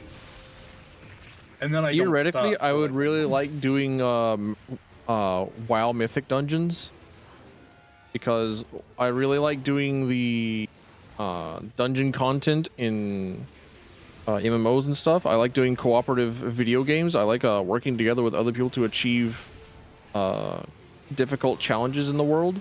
This just reminds me that I need to go and finish. I keep on saying it, but I never... Oh, fair enough, honestly. I keep on saying it, but I never actually go back and finish fucking Alexander. I love that Tilvin said theoretically, because that is not how it would work. People do not. Like the the reason why I haven't really gotten into raiding in like Final Fantasy 14 is because of the gigantic party size of like 8 people as opposed to the 4 people in a dungeon. Yeah. But that's why I say mythic dungeons, because you only have to do like with 4 people. But then the problem with doing mythic dungeons in World of Warcraft is that I would be playing World of Warcraft. Dude, my worst raiding experience, not even raiding experience, just dungeon experience, was WoW. Like, I went in and I was like, alright, first time playing a dungeon in WoW since I was literally a child. Let's give it a shot. And then it was like 4 guys not communicating with each other or me, constantly dying through the dungeon, but 2 dudes knew what they were doing, so they just kept pressing ahead and not ever communicating anything at all, and then somehow managing to actually brute force the dungeon, and then they just took the loot and left. And I'm like, okay. Yep. And then I never did another dungeon. There were two problems with that experience, and neither of them were your fault. Well, okay, 3 problems, and the other one was other people. But the other 2 problems were that was when the dungeons were incredibly misscaled for that content. I did hear that they were also scaled wrong, which is really funny. And the second is it was Waycrest Manor, so it was not a straight line like most other dungeons. I do like the fact that you remember which one it was, because the only way that I can remember which one it was by going, it's like the Hawk Manor, but not. Yeah, that's Waycraft Manor. Yeah, it's just like there's an analog for it, like a direct analog for it. the other haunted house. Yeah, the other haunted house and the other MMO. Now we just need I also think of like a world of MMOs before Dungeon Finder. Oh, like man. Imagine playing an MMO, a massively multiplayer online video game, using the wonder of the world that is known as the internet, that allows you I remember communication with other people. I remember these days not talking to another person. Fucking MapleStory was the worst because one, you needed to be it's WoW used to have this and 14 used to have this too, and I'm glad that I did not indulge in either of them long enough to be exposed to it, because holy fuck, I would have lost my mind. But MapleStory back in the day, if you wanted to do any sort of raiding or boss fighting, you had to wait at the location, and you had to party up with the people that were there. And like, oh yeah, well, kinda still does that with Mythic Dungeons. Yeah, WoW's is still doing it, but it's not nearly as bad, because like if you're going Mythic, you usually know the people you're going with, unless you're pugging people. But like, and then there's Classic WoW, which does it the old way. Yeah. But like Classic is like you're putting yourself in there on purpose. Yeah, like everybody knows that we're just here for like nostalgia and just like sit around and wait and walk towards other people and just like actually play something else on the side. But imagine it's going like in... you aim yourself at like the general quest location, you press R, you mount up, and then you just like auto walk to the next area and hope you don't die as you go and like go grab a pizza or something. But like imagine playing a fucking free to play like pay-to-win Korean MMO in like the early, well, not really like 2010s, but like the late 2000s, and just being like, I gotta wait for these fuckers, and then all the guys that show up to even remotely get involved are all guys that look at you and go like, well, we're not going to invite you because you've never done it before, and you're like, then how the fuck am I supposed to do it? And it's like trying to talk to people about a resume nowadays. What do you mean you don't have 4 years experience for an entry-level position? Buddy. It's an entry-level position. How do I get for... Buddy, I gotta fight the fucking boss before you can tell me that I can't fight the boss? What am I talking about here? I want to strangle people like that. Not really, but it's like metaphorically. And then the end result was they take you anyway because one of their guys drops or doesn't show up, and then you go in, and then they're bad also. I love MMOs, I hate MMOs. I generally learn how to play my class before I do a dungeon. I just pretend to know how to play my class until it gets to be a problem. And then I actually research it again and then forget after 6 months. The class may have changed by then. Yeah, almost certainly.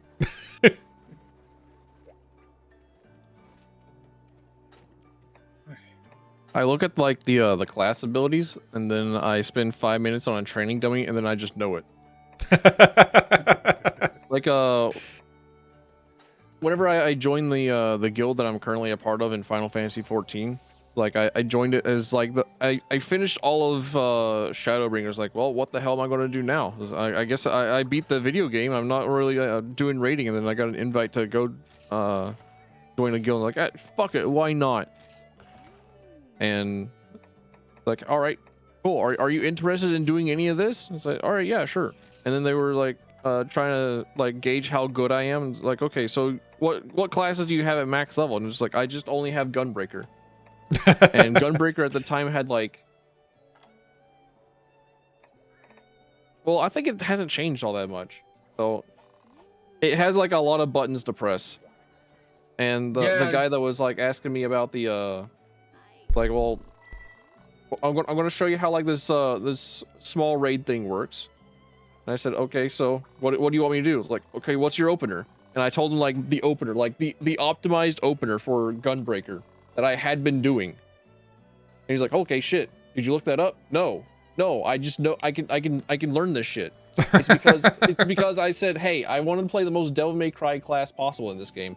Give me the one with the most buttons. I know the rotations. Hand them over. Yeah, you know what I do? Fire. Black Mage. Fire 4. Fire. Fire 4. Fireball! Fireball! Fireball! Soulfist, it's a fireball! Hadouken! Freeze. Freeze. Fireball. Yep, pretty much. It's so funny because like you'll play Black Mage and you, like not well, but competently enough, and people will be like, "Oh, Black Mage is such a hard class to play," and I'm like, "No, it's you press 2 buttons." Wasn't Summoner the one that required a PhD before they reworked it? Yeah. It was a massive dot class, and then they got rid of all the dots. Which made me a little bit sad. mad because I wanted to learn how to play it because I like dots. Because dots are just cast and then it deals with itself. Yeah. More dots. More dots. The moment that they said, hey, this class is like really, really hard. It requires knowledge to play. I was like, wait, you've just sold me on a class though. Like in an MMO, how hard can it be? Which is why I'm really happy that Dragoon got reworked to have like less buttons, because it's like all the like Samurai, Monk, and a few other classes that were like around since ARR, just like they keep adding more buttons to make them on par with the content, make them feel like they have new stuff with them, and to make them feel relevant and like have the sense of progression going from expansion to expansion. And it's like, no, stop that. Each of these buttons suck ass. They're the same thing. They're just crowding their brain. They're just like trying to overload your RAM. You're still running on a Pentium 2 gigabytes. You don't need that. This is why I like the buttons where they have 3 buttons in one when you do a combo. I see people complain about that a lot, where they're like, oh, warrior players want to make it so that way all their buttons are just macroed to blah, blah, blah, blah, blah. And I'm kind of like, I'm kind of for your buttons just advancing, but I think that might be because Guild Wars 2 in the PvP, I think that's because I've come from Guild Wars. Where it's like, you have 6 buttons, motherfucker. Like, WoW's gonna start adding a 1-button damage rotation. yeah. But it's going to cost you, I think, 20% of your DPS. Okay, so we need to do Mizutsune and Gamoth. Understood. Indeed. My Tilk is showing. Your what is showing? Teal'c. Tilk. Oh. Indeed. Indeed, Daniel Have you- Jackson. Mizu, you heard right. Mizu! Her favorite, dude. She loves this creature. Love This water. is slippery. She I was loves gonna playing say with soap. salamander. She loves dropping all this slippery soap all over the place. A woman who loves water? Unheard of. What? Yep, couldn't be Rachel. That's oranges. I forgot to eat.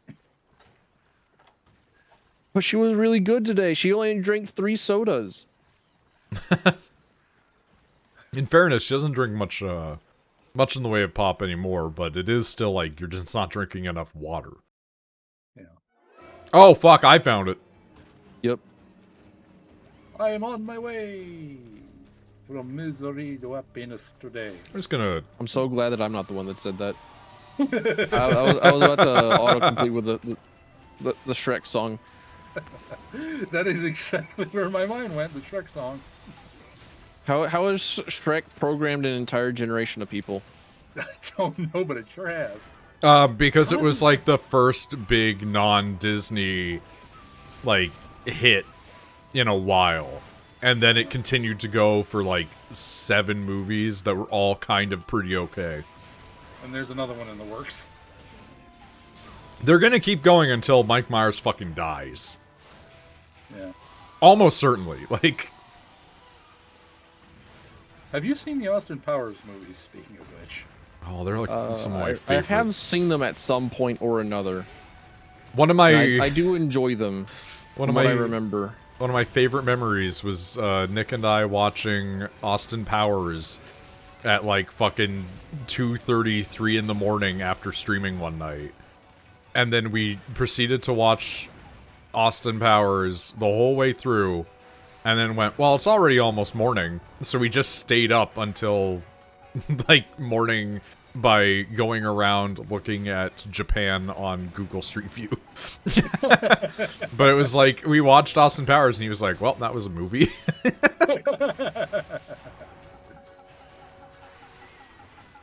There are some of the most clever, vile movies out there. Like, I'm in Yeah. danger. like the It's lowbrow definitely toilet humor. humor, but like highbrow toilet humor. Yeah, it's like the toilet humor is wrapped up in a fancy letter. So like you get this thing, you're like, oh man, who sent me this? And you crack the wax seal open, and you see like the calligraphy written on it, and then you open it up, and it's just a drawing of a dick. Like, I can't believe they sent me this. I can't believe you've done this. It's gotta be one of the most expensive James Bond just jokes on the planet.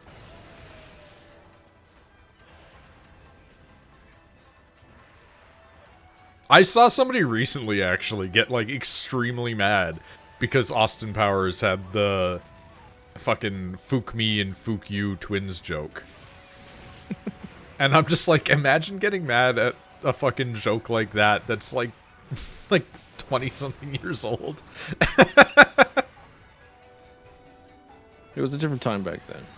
It was a different time, but also I feel like you could probably still get away with that joke, and like only like 1 in 5 Chinese people would be offended. And they'd probably be more offended because they were dressed up as Japanese schoolgirls.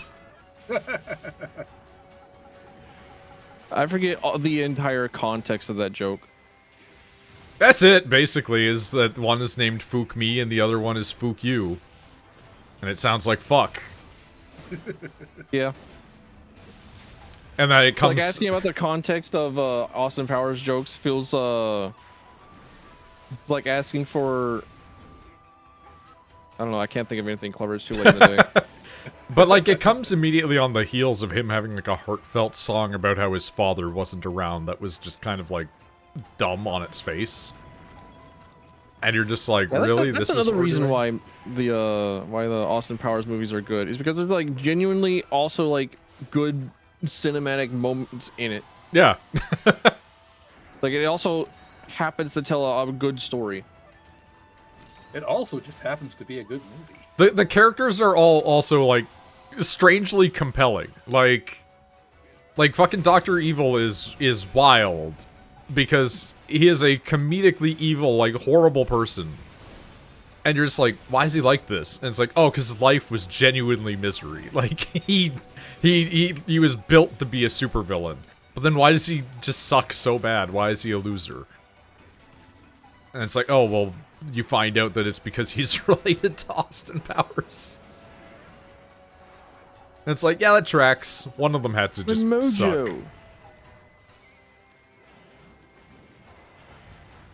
I am a little disappointed we never got another one where it was just Scott was the bad guy. But at the same time, you know, everybody in that went on to have decent careers afterwards, or from it, or prior to, so it's not exactly like I'm too hurt about it. Plus, a trilogy is just fine. Yeah, you only need a trilogy, really. If you're starting to have more than 3, then you're fucking pushing it. Yeah, that's Shrek. Fucking Mike Myers had, like, that Netflix show that came out, like, a few years ago, and it was not in the vein of Austin Powers, but it felt in the vein of Austin Powers. And, like, I watched through it and I was like, this wasn't amazing, but you know what? This is, like, exactly what I needed right now to just fill the time. Like, it was perfect for what it was. That's the way I felt about the continuation of Mystery Science Theater 3000. Yeah. It was good for what it served the purpose of being. I didn't expect that they'd be able to resurrect it. They did it better than I thought. Occasionally, Netflix produces good things. Unlike the fucking live-action adaptation of Kakegurui that came out. An already not good anime. Why is, like, every anime is obsessed with the live action adaptation now? Well, Japan likes It's a very easy way to have, like, actors and idols get, like, their start in the cinema. Because there's already so much anime. And you can just throw on new talents onto a anime because they already accept that it's just going to be trash. But here's the thing. Oh no. In Japan, live-action adaptations of anime are par for the course if they're decently money. Like, if this... Oh, also, apologies. Apparently. But, like, if an anime or manga does decently well, if it gets okay amounts of sales... A live action is a pretty low budget way to handle a lot of those because a lot of them are just slice of life or whatever that they can shoot in the downtown Tokyo area, right? Or like some fucking farm town out in the middle of nowhere. But like with the West, it's always so much weirder. Like the Kakegurui live action is based on this anime, but then they're like it's going to be Western. So it's all different people.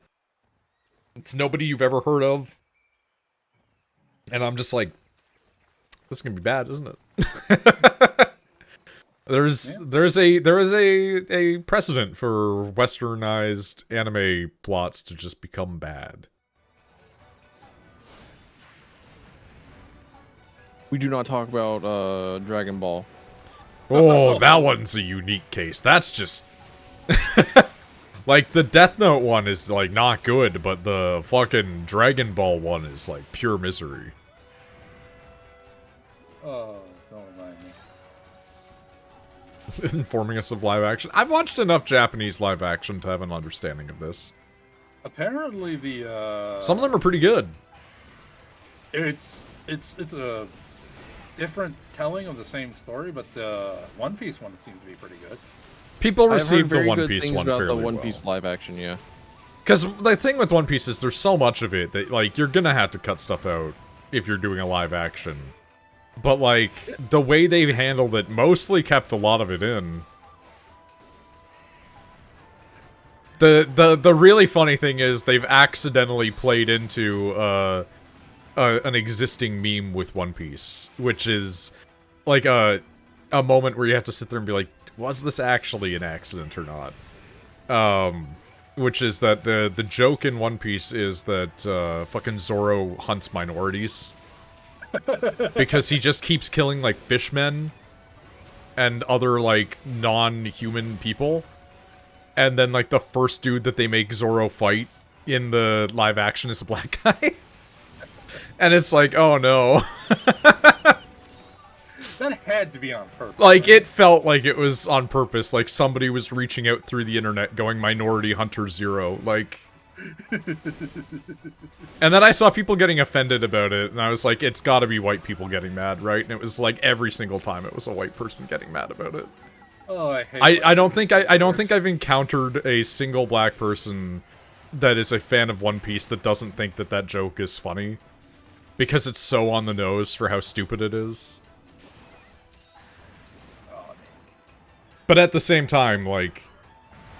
They then proceed to just, like, exclusively have him fight fishmen for the rest of the show, so... You know. Oh! I'm bubbly. All slippery. Oh, fuck me. Okay, I'm the one... I'm pasta today. I'm getting got. You want to get better armor? I upgraded my armor and everything, but, you know. Such is the nature. Just get hit too much. Just black people stand behind me, relax, I've got this at Netflix. Do not shoot. This man is not black. That clip is so insane for being real. Like, I thought that was like a Dragon Ball abridged moment for a while. No, it's real. I've heard some of the new Dragon Ball English dub stuff, and it sounds like people that worked on abridged shit got in there. Oh, they did. Almost certainly. You think that abridged the abridged series is like what 20 years old now. And you know what? The thing there's is, people that watch that shit in like formative years of their life and are definitely professional industry workers now because of inspiration from. Arguably, I think that Toriyama would want that because he'd just be sitting there being like, "It needs to be a gag. Please make it a gag." Dude, Toriyama would absolutely 100% be down with the abridgification of most of Dragon Ball. I think half of Dragon Ball was like born of his desire for memes. I think there is one episode that's filler in Dragon Ball Z that Toriyama wishes he came up with the joke for. And that's the fucking street cleaner on Snake Way where Goku falls asleep on it and falls off. Oh. God, I haven't thought about Snake Way in forever. Yeah. It's early. I've not watched Dragon Ball, so I have no idea what you're talking about. It's like a big road in the afterlife. Yeah, it's like the road in heaven or whatever, right? Yeah. It's like 100,000 kilometers long, and he has to run it. And it's like in one of the times that Goku has died, and he's like trying to go to Kame House. No, not Kame House. Something. Have you ever watched Dragon Ball Evolution? Sadly, it was on TV when I was younger one day. It was on YTV. So I have watched it. I'm sorry. My condolences. I mean, I watched it by choice, but it was definitely like as bad as I thought it was. Was that M. Night Shyamalan? Or am I thinking of Avatar? You're thinking of Avatar. You're thinking of Avatar, yeah. Avatar does not exist. Avatar is another creature. There is no Avatar by M. Night Shyamalan and Ba Sing Se. I love that movie, if only because it gave us the gif of The Rock being thrown very slowly. like and the pushing around of dirt. Yeah. It's like, oh no, dirt. The Fire Nation people being defeated by pocket sand. Oh yes, pocket sand. Most. I do wonder because like they do get into the like, well, metal can be bent because you can adjust the individual grains within the material. Blah, blah, blah. It's like I do wonder if somebody out there was like, I wonder, and then just figured out how to manipulate gunpowder. Like, imagine an earthbender posing as a firebender because he's just throwing gunpowder and then, like, flicking a match or something like that. That'd be fucking great.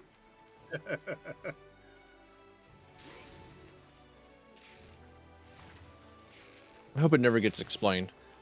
Because it should remain as magic shit. And the more you try to explain your magic shit, the less magic shit it becomes more of a system. Stop explaining your magic shit. Let magic shit be magic shit. I like worlds where it's both. I really like worlds where it's like, this guy has been studying magic forever and he's got like this whole science behind it. But then some dude over there's like, I don't know, just do it. Fucking loser. That's one of the reasons I really like how D&D handles sorcerers versus wizards. One's just studying all the time, and the other's just like, yeah, I can just do it. Yeah, like the guy scribing everything down, he's like, I could, in theory, learn every magical ability if I just understand how it works. And the other guy just flicks his wrists and he's like, do it, pussy.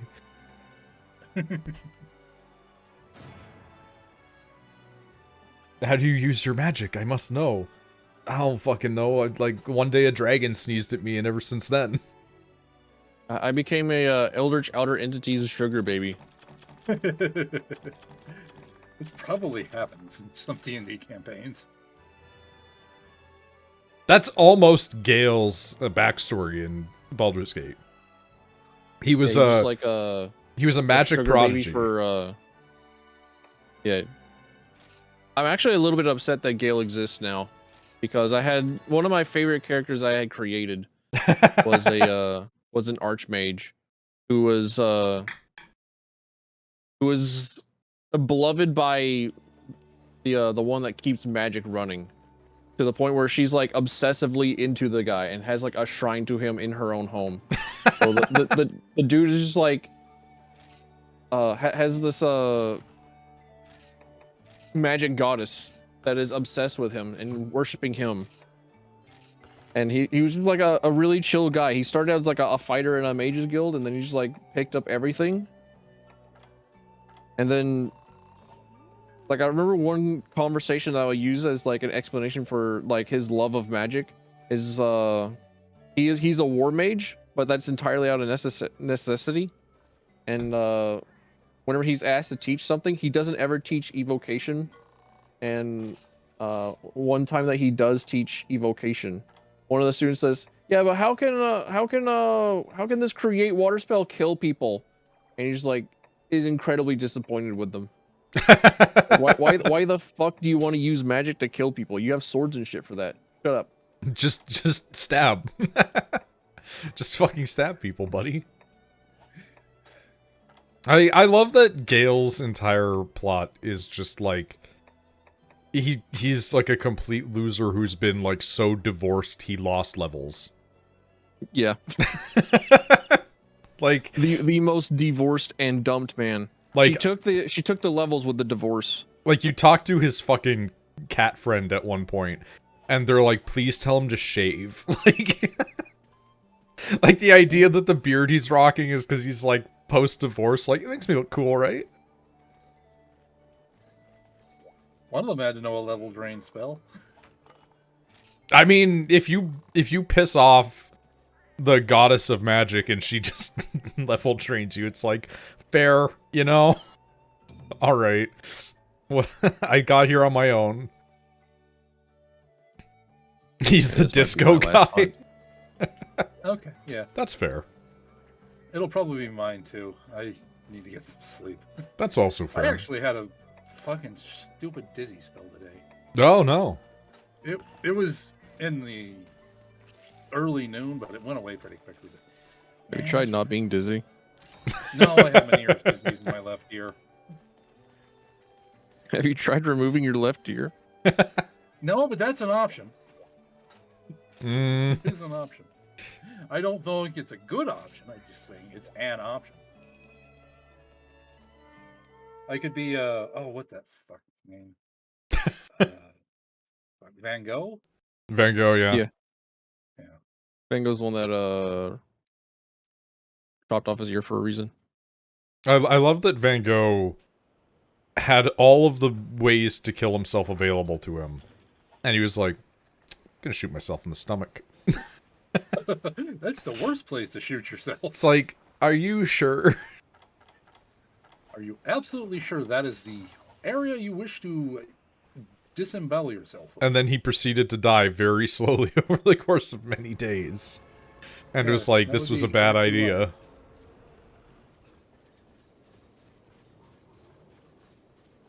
Do it. Remove your left ear, coward. I remember there the problem is it probably wouldn't actually help because it's an inner ear thing. Oh yeah, 100%.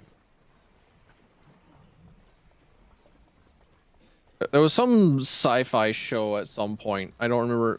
Couldn't even tell you what the hell it was. But there was this guy that had like very, very good ears. Like he was able to hear everything, and it became like a curse. Like he was in a bed with his wife, and he was like being kept up all night. Like he couldn't sleep because he kept hearing her eyes rolling about during REM sleep. Jesus Christ, yeah. Oh, that... he was able to like stand around somebody and just like hear their intestines at work, and he was like in an office and just like fucking screaming because he kept hearing all the like electricity buzzing in the walls. And the end of the episode was him chopping off his ears and just walking through the city with both of his ears in his hands. That's a wild ending. I don't think that there was ever like an actual line of dialogue in it either. It was just like a genuinely very cool episode of something, and I could not for the life of me tell you what it was. Black Mirror? Maybe, considering how I've not watched Black Mirror either. Could be Black Mirror, could be Twilight Zone, could be anything. I saw a guy posting about how the new Twilight Zone from a few years ago was bad, because woke, unironically, he was like, this is why the only good Twilight Zone is the old one. And I was so tempted to be like, which old one? This one, or this one? Because there's been 3 others, and they're all like 20 plus years old. It's like, please elaborate, which Twilight Zone do you like, guy on the internet? The black and the, white old one. Twilight Zones would have been woke anyways. It would have, yeah.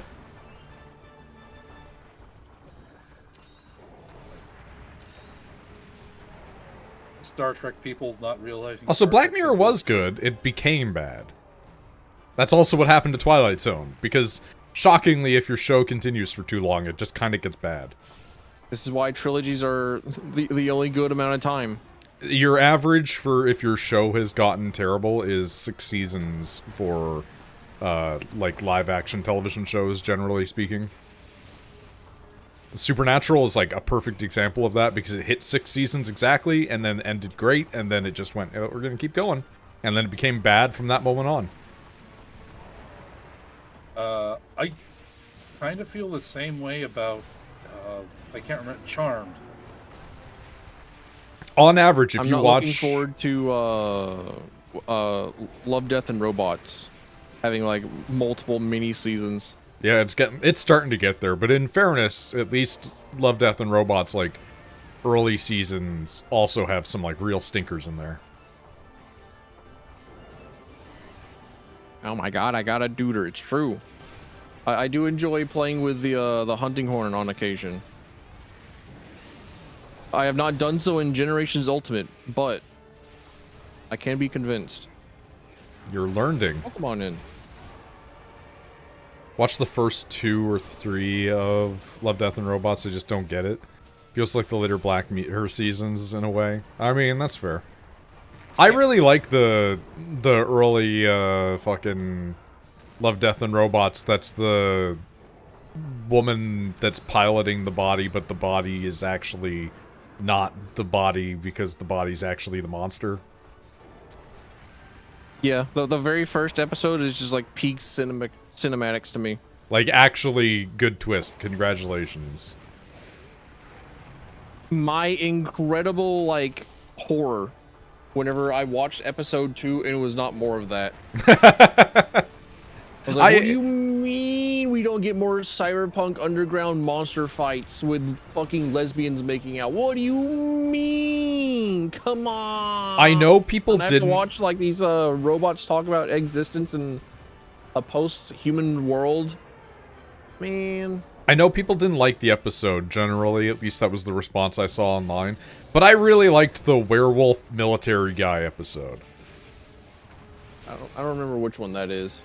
Basically, just what if the U.S. military was in the Middle East, but they had guys who were werewolves to do, like, spotting?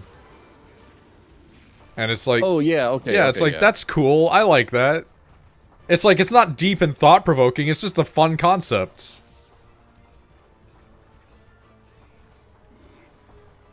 I think it had like themes of oppressing minorities. It did, because yeah. like the werewolf people was like the minorities in question and like supposed to be an allegory, but I think that's about it. But I mean, like, yeah, it's a thing set in the Middle East with America as the military. That's going to be the theme no matter what. Yeah. It's also just like treating soldiers like shit. The plot, but like, it was a good little episode. It didn't need to be any more than it was. Some of those episodes are really good, and some of them are not very good, and that's the unfortunate nature of an anthology. Yeah, it's a mixed bag. It's like Secret Level. Secret Level had some not great things in there either, but some of them were incredible. The fucking Warhammer Secret Level's great. And not even just because I love Warhammer, like, it was just genuinely a well-made production, but I don't expect anything less from the crew who worked on that, because I recognize some of the names. But, Is there a live-action Warhammer show in the works? There is. Wait, is this... Multiple, actually. Although, I'm guessing one of them has been cancelled, and they haven't talked about it. They were looking to adapt Eisenhorn, who is, the one that I played that game of that was extremely bad and got removed from Steam. Oh yeah, I remember that. And then Henry That was a Cavill New has Year's a thing. secret one that he's working on that he has not talked about any ideas of.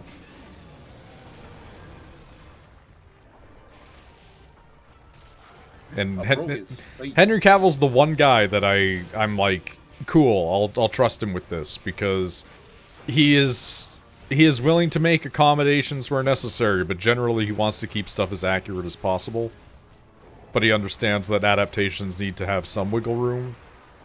But like hearing him behind the scenes on The Witcher, just being like, "Why do we need to change this?" And them just being like, "I don't know, the producer said to do this," and he was like, "That seems like a mistake."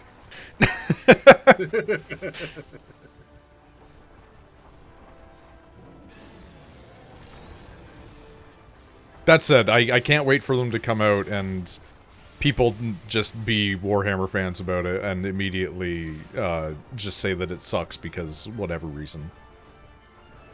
I love that Henry Cavill's just a big nerd and still an actor. Oh yeah, there's tons of people like that in the industry. Like wrestling is full of huge geeks.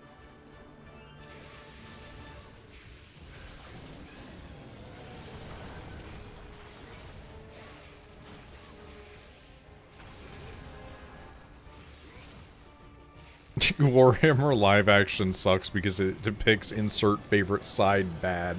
I mean, that will be the argument that happens for sure.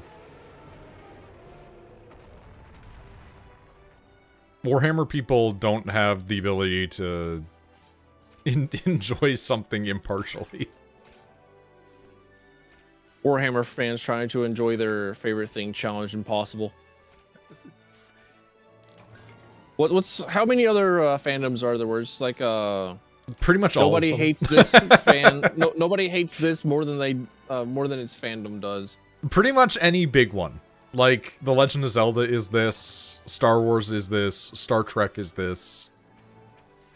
Okay, for a moment I thought you said Star Fox. I was like, wait, hang on a minute. There's nothing there to enjoy. Hold on. Back up. There's nothing of Star Fox to enjoy anymore. Back up. Like, same with F-Zero. But oh, thank God they're putting that Jackson.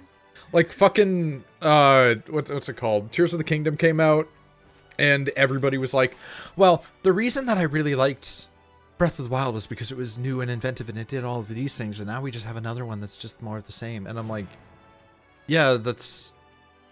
They do... No, I like it because it's more of the same. I hate it because it makes no sense lore-wise. But, like, people get mad about that, and I'm like, yeah, but, like, that's just Majora's Mask to the Ocarina of Time, man. Like... No, that makes sense lore-wise. It's just... I mean, it makes sense lore-wise in that it's Legend of Zelda. They're making it up as they go.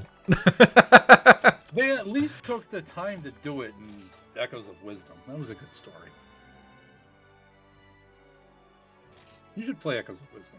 You should have Shepard play Echoes of Wisdom on stream. What is Arcane Strike? It's an insect glaive. Did I just find an insect glaive? Yes. That can happen? Yes. Alright. They're ancient and rust shards will give you weapons sometimes. Sure, man. I'll take just it. didn't like those two. That doesn't really make you a contrarian. There's not very many.